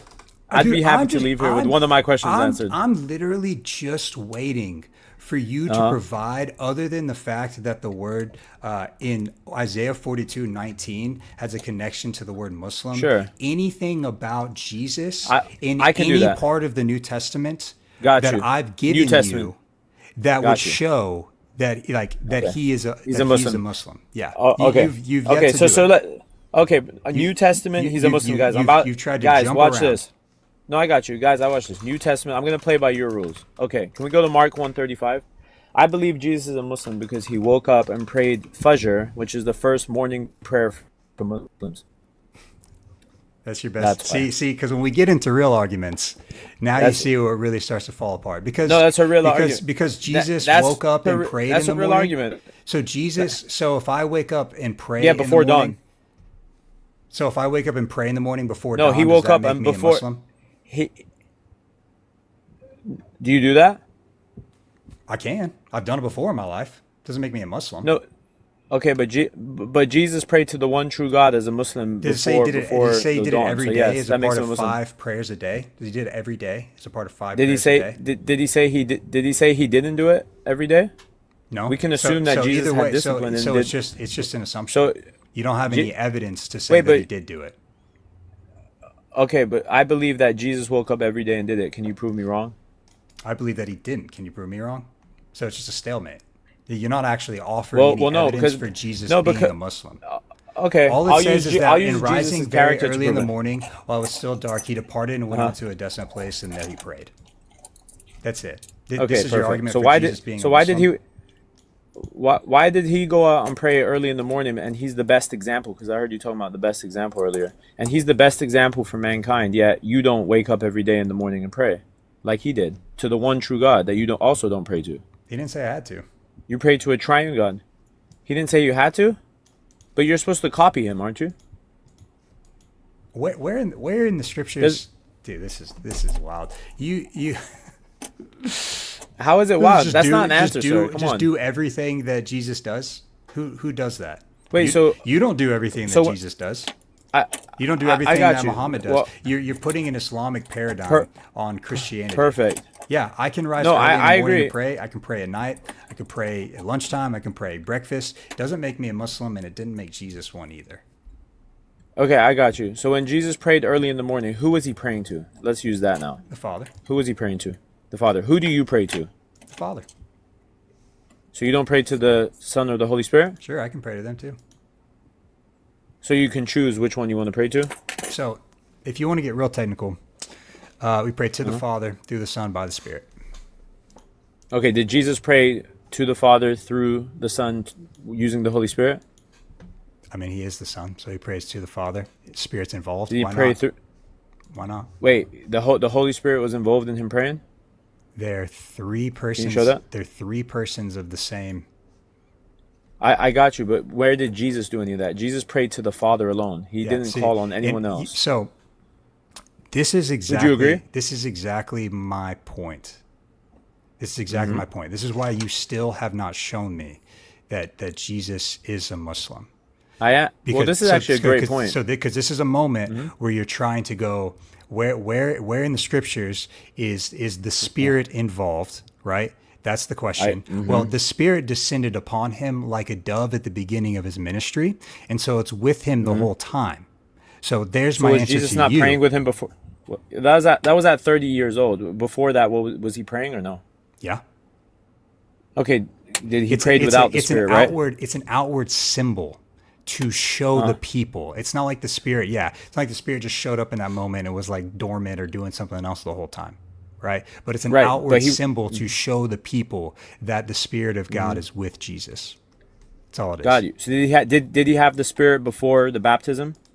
Yes, that's what I'm pointing out. I got you. So when Jesus prayed, did he pray to the Father through the Son and with the Holy Spirit? I don't know. Like, what does it matter? It's still, regardless. Jesus. Got is you. not a, he's Great not a question. Muslim. Great question. Well, you're just saying that. I'm proving he is. Jesus prayed Okay. to the one true God that was not a triune God, correct? So if Jesus didn't pray to a triune God and you pray to a triune God, would you say you prayed to the same God as Jesus? We both pray to the Father. Jesus is So the problem is that Jesus is making So you claims don't pray all to throughout Jesus? the Gospels that Jesus is God. I already told you.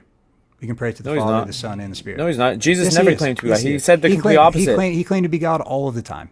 But In John 4:23, he said the Father seeks worship. I'm gonna do. You agree? Yeah.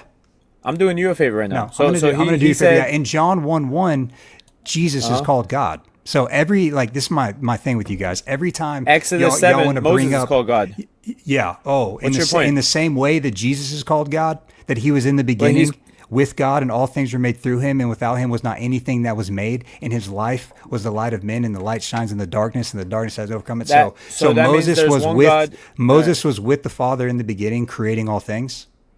Just Well, you like were Jesus. with the Father in the beginning. You were with the Father in the beginning with grace. It wouldn't So matter. what's your point?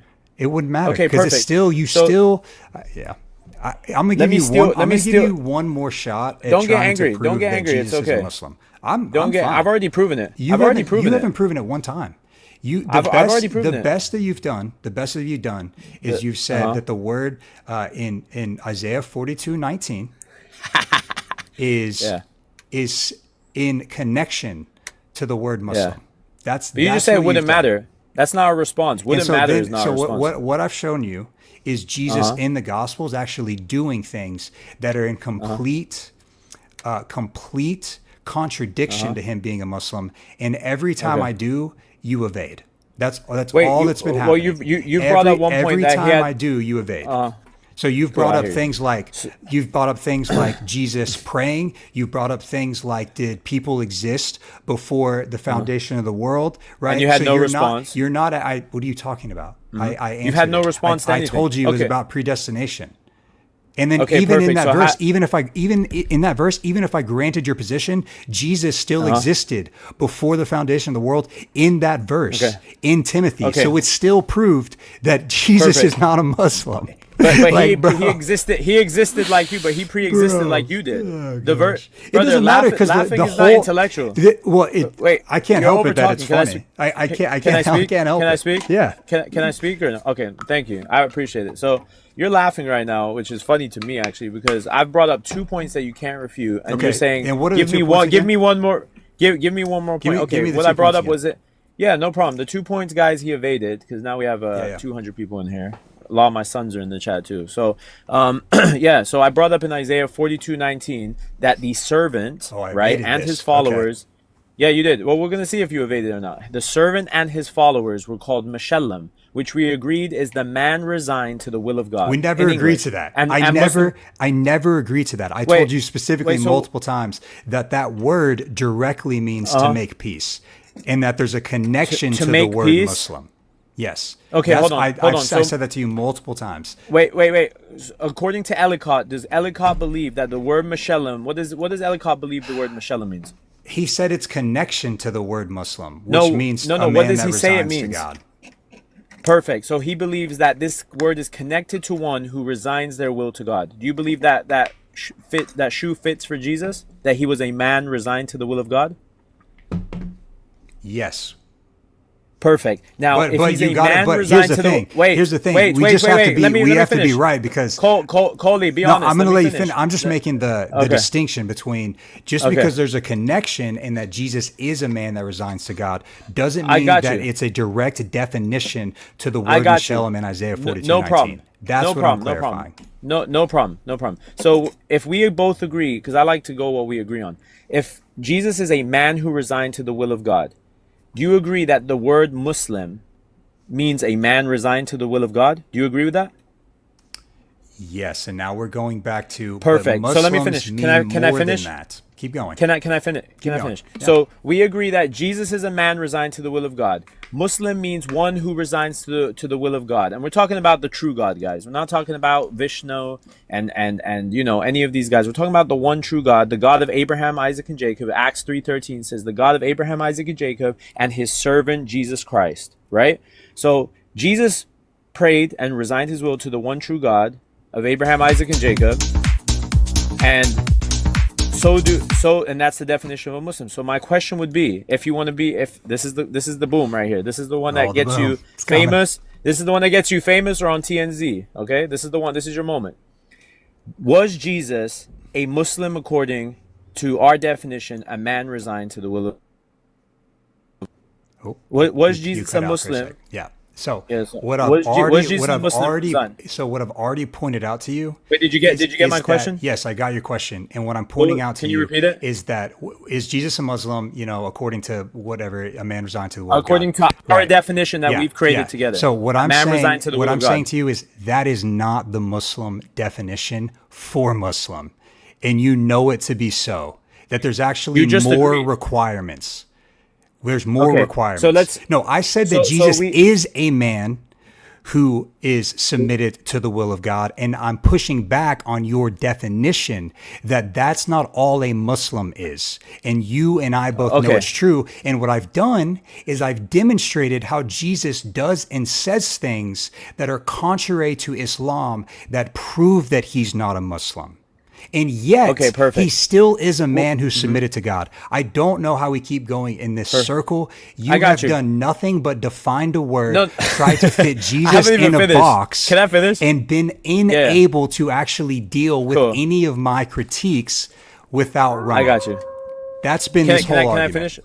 Can I finish? I haven't ran. I'm more than No, you know, you just happy you to just hear keep what you're shifting saying. the But- goalposts. but Every one time I second, show you one something second. about who Jesus is I that does just not wanna go in finish my line thought. with Islam, every got you. time I show you, I got you. you don't have a response. I got you. No, I've responded to everything you've said and you've evaded. But let me finish. So we agree that Muslim means a man resigned to the will of God. Your position is there's a bit more to that than just a man resigned to the will of God. That has to be the one true God. It can't be a rock. It can't be a statue. It can't be, my socks, right? It has to be the one true God. We both agree as Muslims and Christians that Jesus did resign his will to the one true God. Therefore, my question is, would Jesus be a Muslim in that definition? In that definition, we agreed that a man resigned to the one true God. Would Jesus be a Muslim according to our definition? Not yes or no. I've already given you my answer. You're re-asking the same question. No, but you didn't answer it yes or no. I don't have to. It's a straight dichotomy. I know, and I reject your dichotomy. That's the whole point. Well, That's my answer has what's been, the third option? Yeah. What's the third option? My answer, so the third option is Jesus is a man who submits to the will of God, not in a Muslim way, because he's not a Muslim. Not in And a that's Muslim. Well, that's what I've been assertion. presenting to you the That's whole time. circular reasoning. That's what I've been presenting to you. What? What Coley, are you talking that's about? circular reasoning. No, because I'm Because- giving you evidence from the Gospels of Jesus no, he's doing not Muslim. and saying things that are contrary to being a Muslim. So the you answer see is how no, I he's not break? So Muslim. do you see how I break your false dichotomy? I That's all I'm doing. hear you. I let you set up your false dichotomy, and then I just said, so "Hey," your answer is I just no. said this dichotomy doesn't exist. I'm giving you my answer. Yeah, My your answer would be no. You Then said no. You said what's the other option? And so I said he's a man who submits to the will of God, not. so in is he a Muslim way. in any? Is he a Muslim in any sense? Is he a Muslim word? in any sense? In any sense of the word? you just make up definitions to fit him in your box. I'm not making up definitions. In any sense of the word Muslim, would he be a Muslim? In any sense of the word? is God in any sense a father? Right? Well, why can't you answer my question? I'll answer that for you if you answer mine. Because Was I'm Jesus a drawing Muslim out- in any sense? So here's why. I'm gonna be. Oh man, you're worse than logic, man. I So- thought logic was bad, but you're Yeah, worse. well, I just want to What is be. this? I want to be 100% honest with you. This is. I'm Oh, gonna be, man. Just be. I'm Yeah. be 100% real with Please. you. Be 100. Yeah. So because I'm less interested in kind Mm-hmm. of falling into your talking points and your little gotcha moments, and much more These aren't gotcha interested moments. in actually looking at who Jesus is presented in the Gospels and showing Uh-huh. why they affirm that he is not a Muslim. Okay, I got you. Whatever But you think of as a Muslim can get there. in 21st century world, Jesus But that's not the case. is not. That's not In the a case. first My century point. or a 6th century world, which wherever you want to go. And so Okay. I don't care about your false dichotomy. I don't care about. It's not false. I already you made the dichotomy, and then I showed you another way. You never answered yes or no, Coley. That's dishonest a bit. No, I just gave you another option, and I've said it twice now. Yeah, your was my third option is option? your I've said third it option twice was now. that and what you believe to be a Muslim, he is not, because there's much more than that to being a Muslim. So that means no, he's not a No, Muslim. that wasn't. That or is wasn't there a even- sense where he is a Muslim? Well, that wasn't my third option. So you don't- just were said he not wasn't a listening? Muslim. Were you not listening? No, I was Can listening. you- can I you quoted repeat? you verbatim. No, you did not. You just said that okay, let me do it again. Just because you made me again nervous. I said that your third option nervous? is that he's not. No, I'm saying that you're nervous because you're I'm not nervous. listening. Okay. Okay. Well, your face is getting red, but it's okay. Don't worry about it. It's only the biggest moment of your life. But anyway, I so don't even know who you are. Jesus. Well, the crowd knows who I am. So I've never heard of today you, will be bro. a learn. Today will be a learning lesson. I'm I've West Side learned, baby. I've learned a lot about you. I've learned that I'm you West have Side kinda- baby. you have the same terrible West Side Muslim baby. arguments that have been refuted time and time again.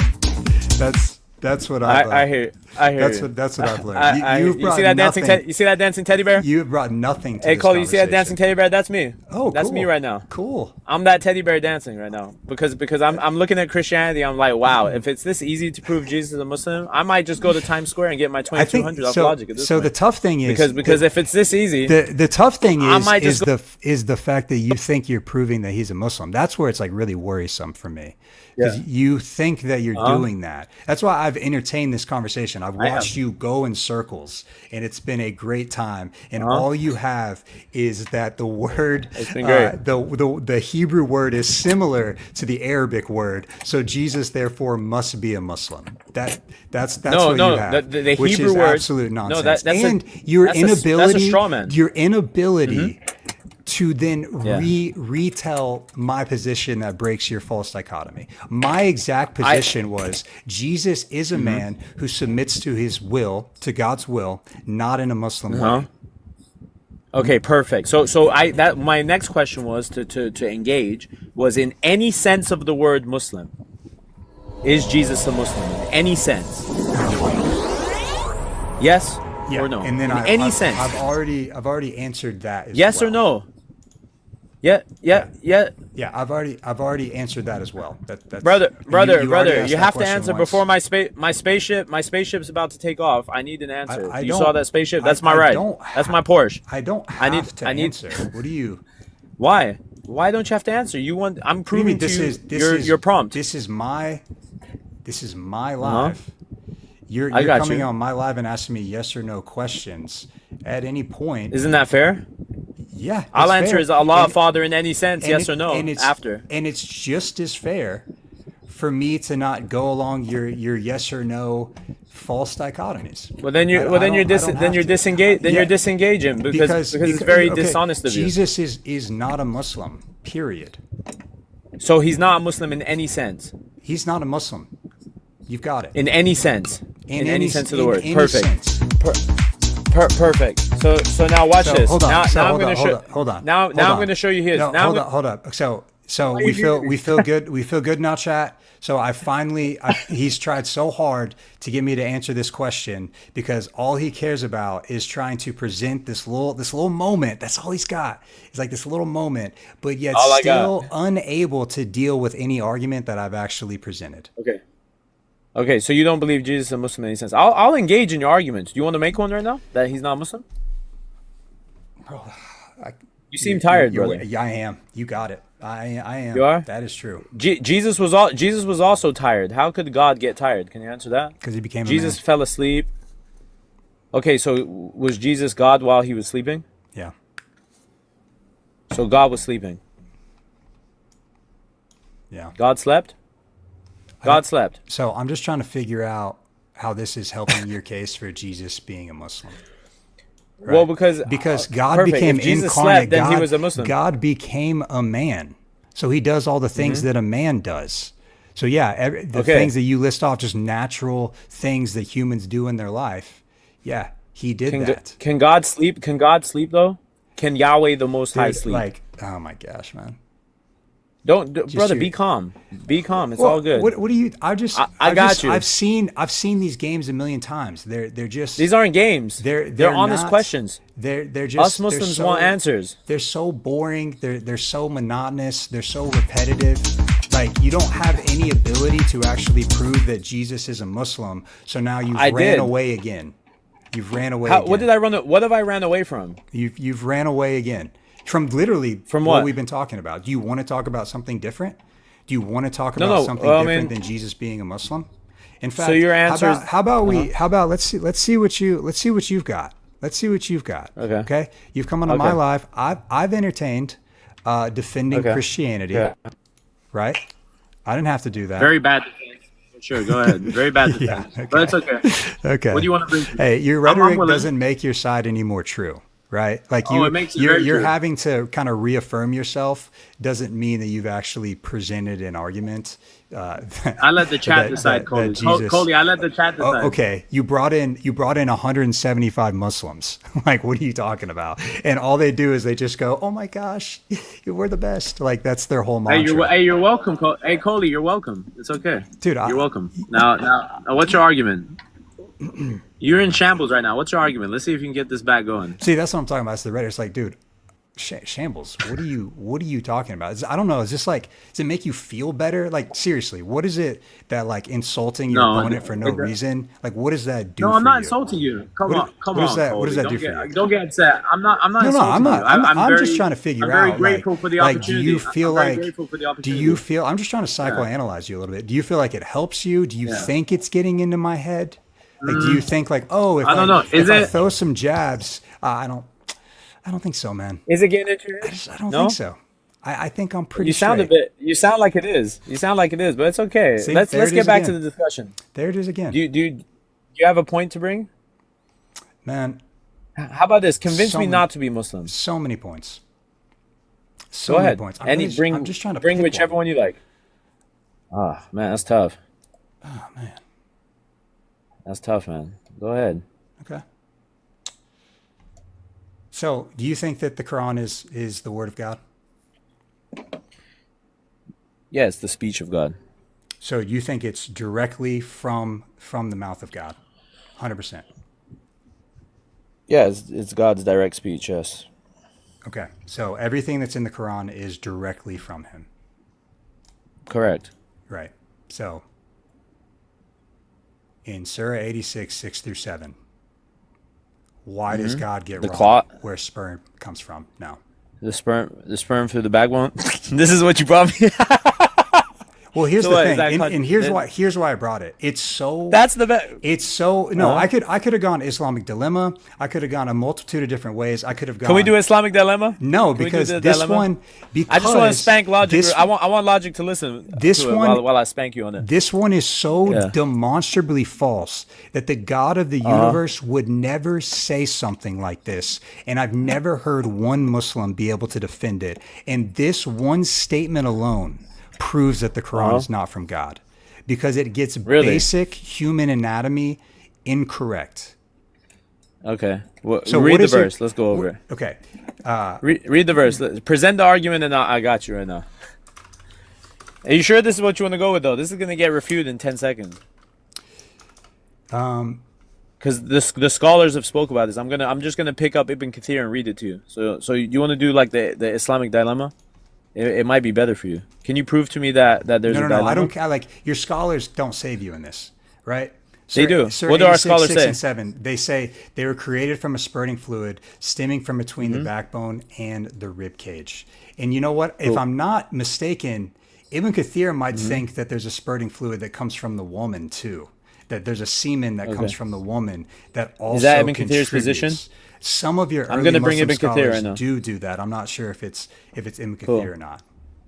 Okay, cool. If I say to you now, I'm gonna bring Ibn Kathir's tafsir, are you gonna read it? I'll pull it up. Because Ibn Kathir answers this just like Qurtubi and Tabari and everybody. Very simple. And then I want you to tell me what's dissatisfying about their response to you.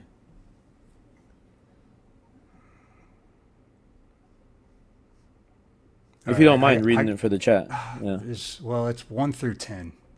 It's kind of long. Yeah.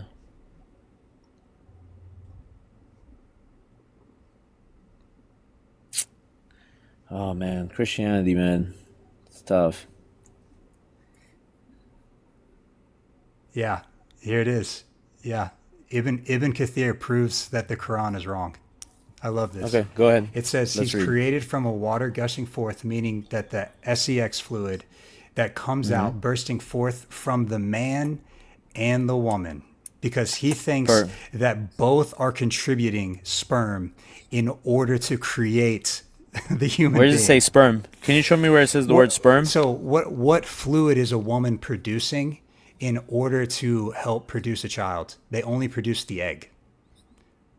Thus the Wait, is child there is no produced fluid? from both of them by the permission of Allah.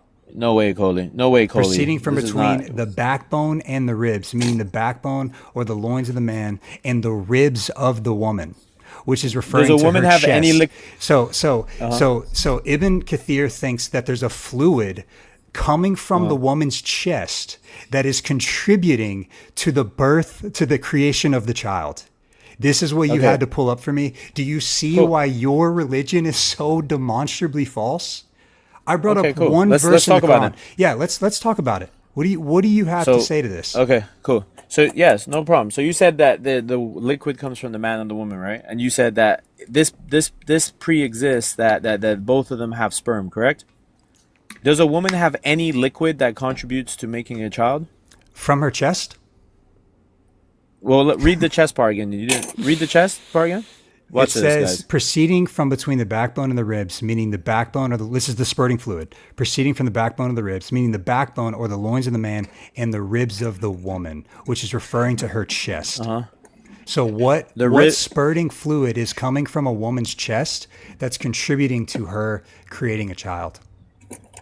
Right. Yeah, a chest in that situation because the ribs are obviously not in the chest, right? The ribs are not obviously in the chest, right? I'm just reading what he wrote. I got you, but the ribs are not in the chest, right? And why does he say that? Right. Well, Between because you have to- first off- the ribs of the woman, which is referring to her chest. Perfect. So let me ask you this: when a woman has a baby, right? When a woman has a baby, where is her eggs? Down low, not in her chest. Perfect. Okay. Now from the chest, from Dude, the there's chest, nothing you can get from the chest, Wait. So you're saying there's nothing that comes from the chest? What spurting fluid comes from the chest from a woman in contributing to the creation of a child? Okay. Perfect. Now watch this. What if I tell you now in Arabic language the word fluid when it comes to the woman can refer to the baby? Now what? He's created from What's your a response to water that? gushing forth, meaning the sex fluid that comes out bursting forth. I don't know. You're having to argue with your own scholar now. You're having to argue with your own tafsir. I'm asking you. I'm asking you. I just I'm not provided the you. problem here. I'm saying. So you agree that Ibn Kathir is wrong? We're- Then is that what you're saying? I'm not saying he's wrong. I'm saying you're wrong Well, because I just gave you. I just synergized both of our points, and so, then I. So what I'm saying is he clearly Don't is panic, it's saying good. that there's a spurting fluid coming from the backbone and the rib cage. I'm giving you the text verbatim, and then you told me to pull up this commentary of which this commentator thinks Perfect. that there's a fluid coming from the woman's chest. in order to contribute to the consummation of a child. I told you when in the Arabic language the word liquid can refer from the female side to the baby. Yeah, right. and so I'm now asking I'm you asking now. you, With that being said, in response to that, huh? are you saying that Ibn Kathir is wrong? Because he's not saying that. That doesn't disagree with Ibn Kathir. Oh, it That doesn't. disagrees It with doesn't. what you're Well, trying to say. Then, No. then you Where would, does it you say? would literally be Where does it say he eisegeting disagrees with a that? tafsir. What? No, nowhere ta- in here is he referring to the child as a fluid coming from the I got chest you. of a woman. What's your understanding of the verse in terms of? Do you think this is a science claim being made, or do you think this is just talking about a baby being created? Like, how did you look at it when you read it? This is a 6th century, 7th century 7th explanation century, yeah. of how they think children were made, and it's wrong. Okay. What's wrong about it? Of what I've just re-explained to you, and the scholars have explained. So What's wrong? you've tried to assert a workaround, and what I'm pointing out is that I proved that Ibn Kathir is wrong, and so now you've said that. How what if did I you told prove he was wrong? What if I told you that? Dude, like I don't know. Do you want me to get like a doctor in here and explain to you where the male and female reproductive systems are and how they're nowhere near located to the chest? Like, Right, but that's your misunderstanding of the verse. okay. You didn't prove that this wrong. You didn't understand what the verse meant. I just said that. I thought this was a First low tier off, argument, let man. me. You've got literally nothing. For It's this. very. You've got you. No, said, it's very low. You said, "Hey, let's look at I'm this working tafsir." I'm letting you work it out yourself. I'm letting you work it out Okay. yourself. You're Okay. you're nearly there. Okay, so I'm asking you this: your understanding of the verse, right, is literally that it's a Chad's getting scientific desperate. claim being made. No, Chad loves me. Chad's Thank you, getting Chad. desperate. Anyway, Chad's Hey, getting the- desperate. I see him starting to the- say some other stuff, man. Oh wait, man. okay. The chat is actually saying what I'm saying. Oh, Tafsir man. Ibn Kathir also uses the Arabic word which can refer to the baby. That's why I just told you. So the chat agrees with me. So What do the you think to baby that? comes from the woman's chest. It spurts. It no. spurts forth from the woman's chest. What?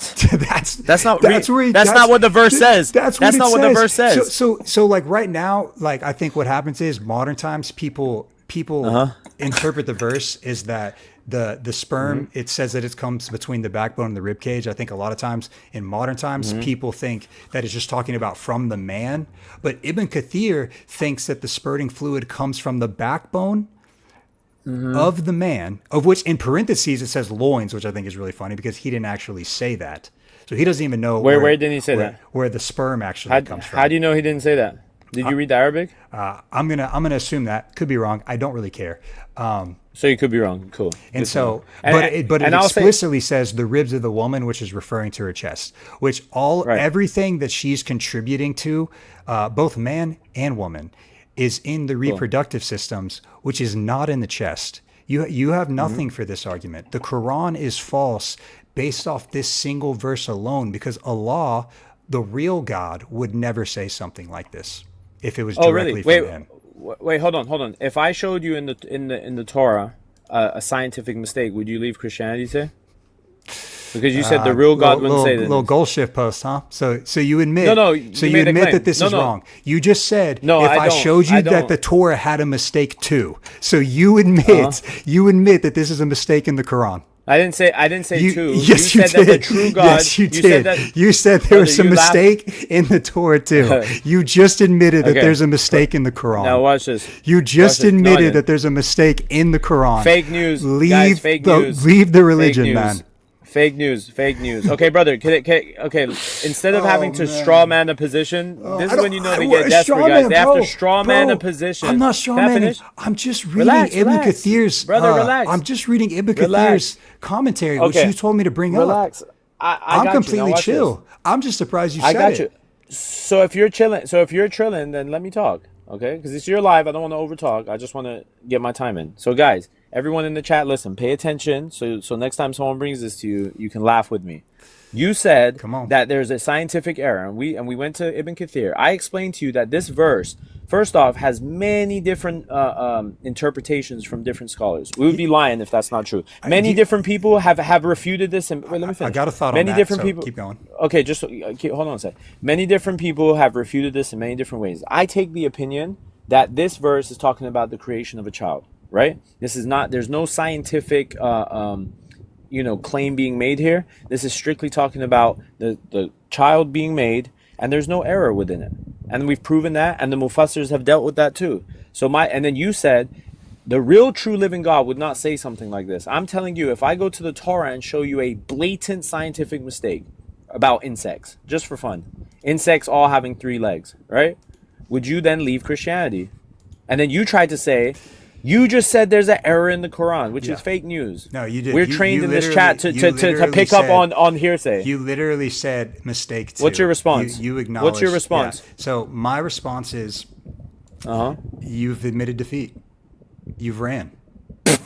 Wait, I'm still You've here. ran. You want to go back to the Bible, right? So No, I'm saying- So no. Okay, cool. We talked a lot about Christianity. I defended that, and I said, hey, let me now flip the script. Let me give you an argument. Let me defend it. I've refuted everything, and so now you're resorting to whataboutism.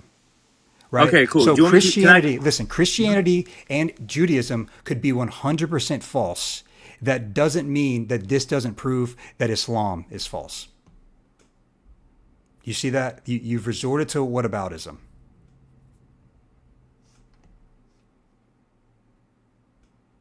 You've left the app. So if you're talking, I can't hear you. Yeah. Do you mind if I put Tabari on the screen? Or I could put Ibn Kathir, actually. I want to read the full thing, if you don't mind. Is that okay? Because there's a part at the bottom you missed. I thought I was tripping, but there's a big part of it you missed. We've been talking for an hour and 13 minutes, 14 minutes now, and I'm going to go get dinner with my wife. So... let me ask you one question before you go. How did it feel to get baked right now? How did it feel? Felt good? My suggestion would be just, wherever you're at, go look in the mirror. Go look in the mirror, Hey, Coley. and then just kind of ask yourself that question. And it's so I did. I asked myself. It's so funny. It's so funny, like the rhetoric. So interesting to me. Just the rhetoric of like trying to throw shots throughout. You're right. It's like, man, always trying to just get your little jabs in there, just for fun. Let's recap.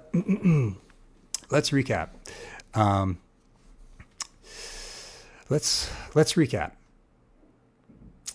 He came in, tried to claim that Jesus was a Muslim out of Isaiah 42:19.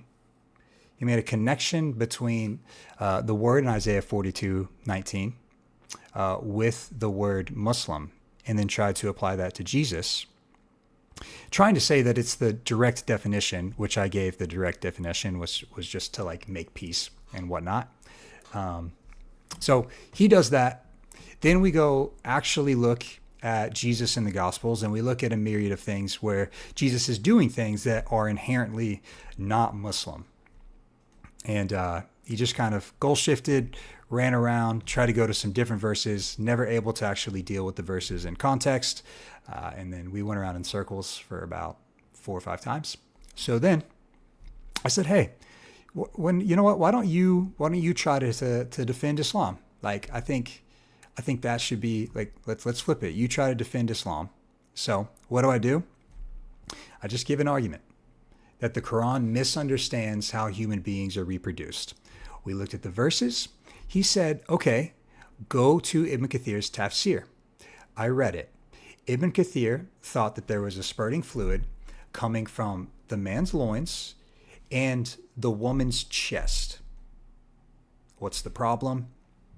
The woman's reproductive system is not in her chest. I then showed that it was a mistake. He had a Freudian slip. He said, well, what if I showed you a scientific mistake in the Torah too? That was kind of good. I'm not going to lie, I enjoyed that. And so he could not disprove the mistake in the Quran. So instead, he said, well, let me go try to show a mistake in the Torah. So he couldn't defend his own religion.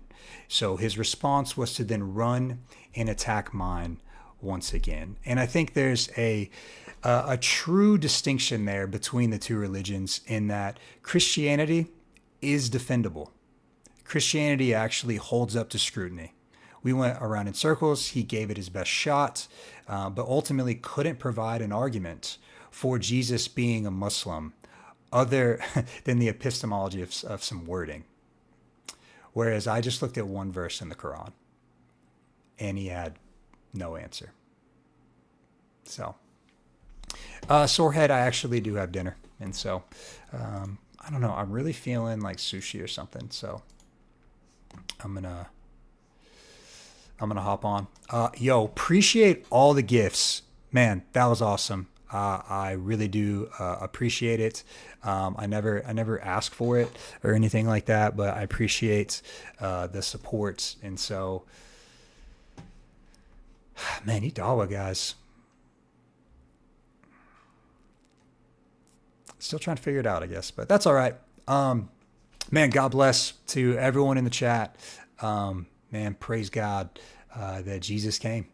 The Son of God came to suffer for our sin in our place and down a cross and be resurrected.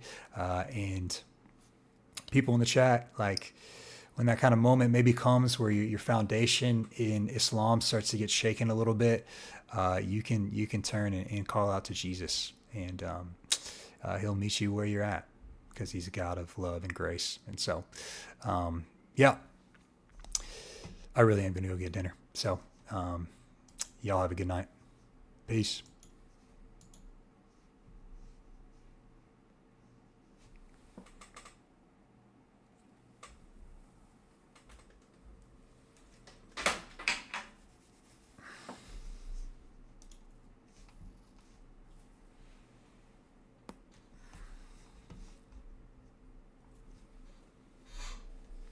I gotta get off on YouTube. I forgot I was live over there.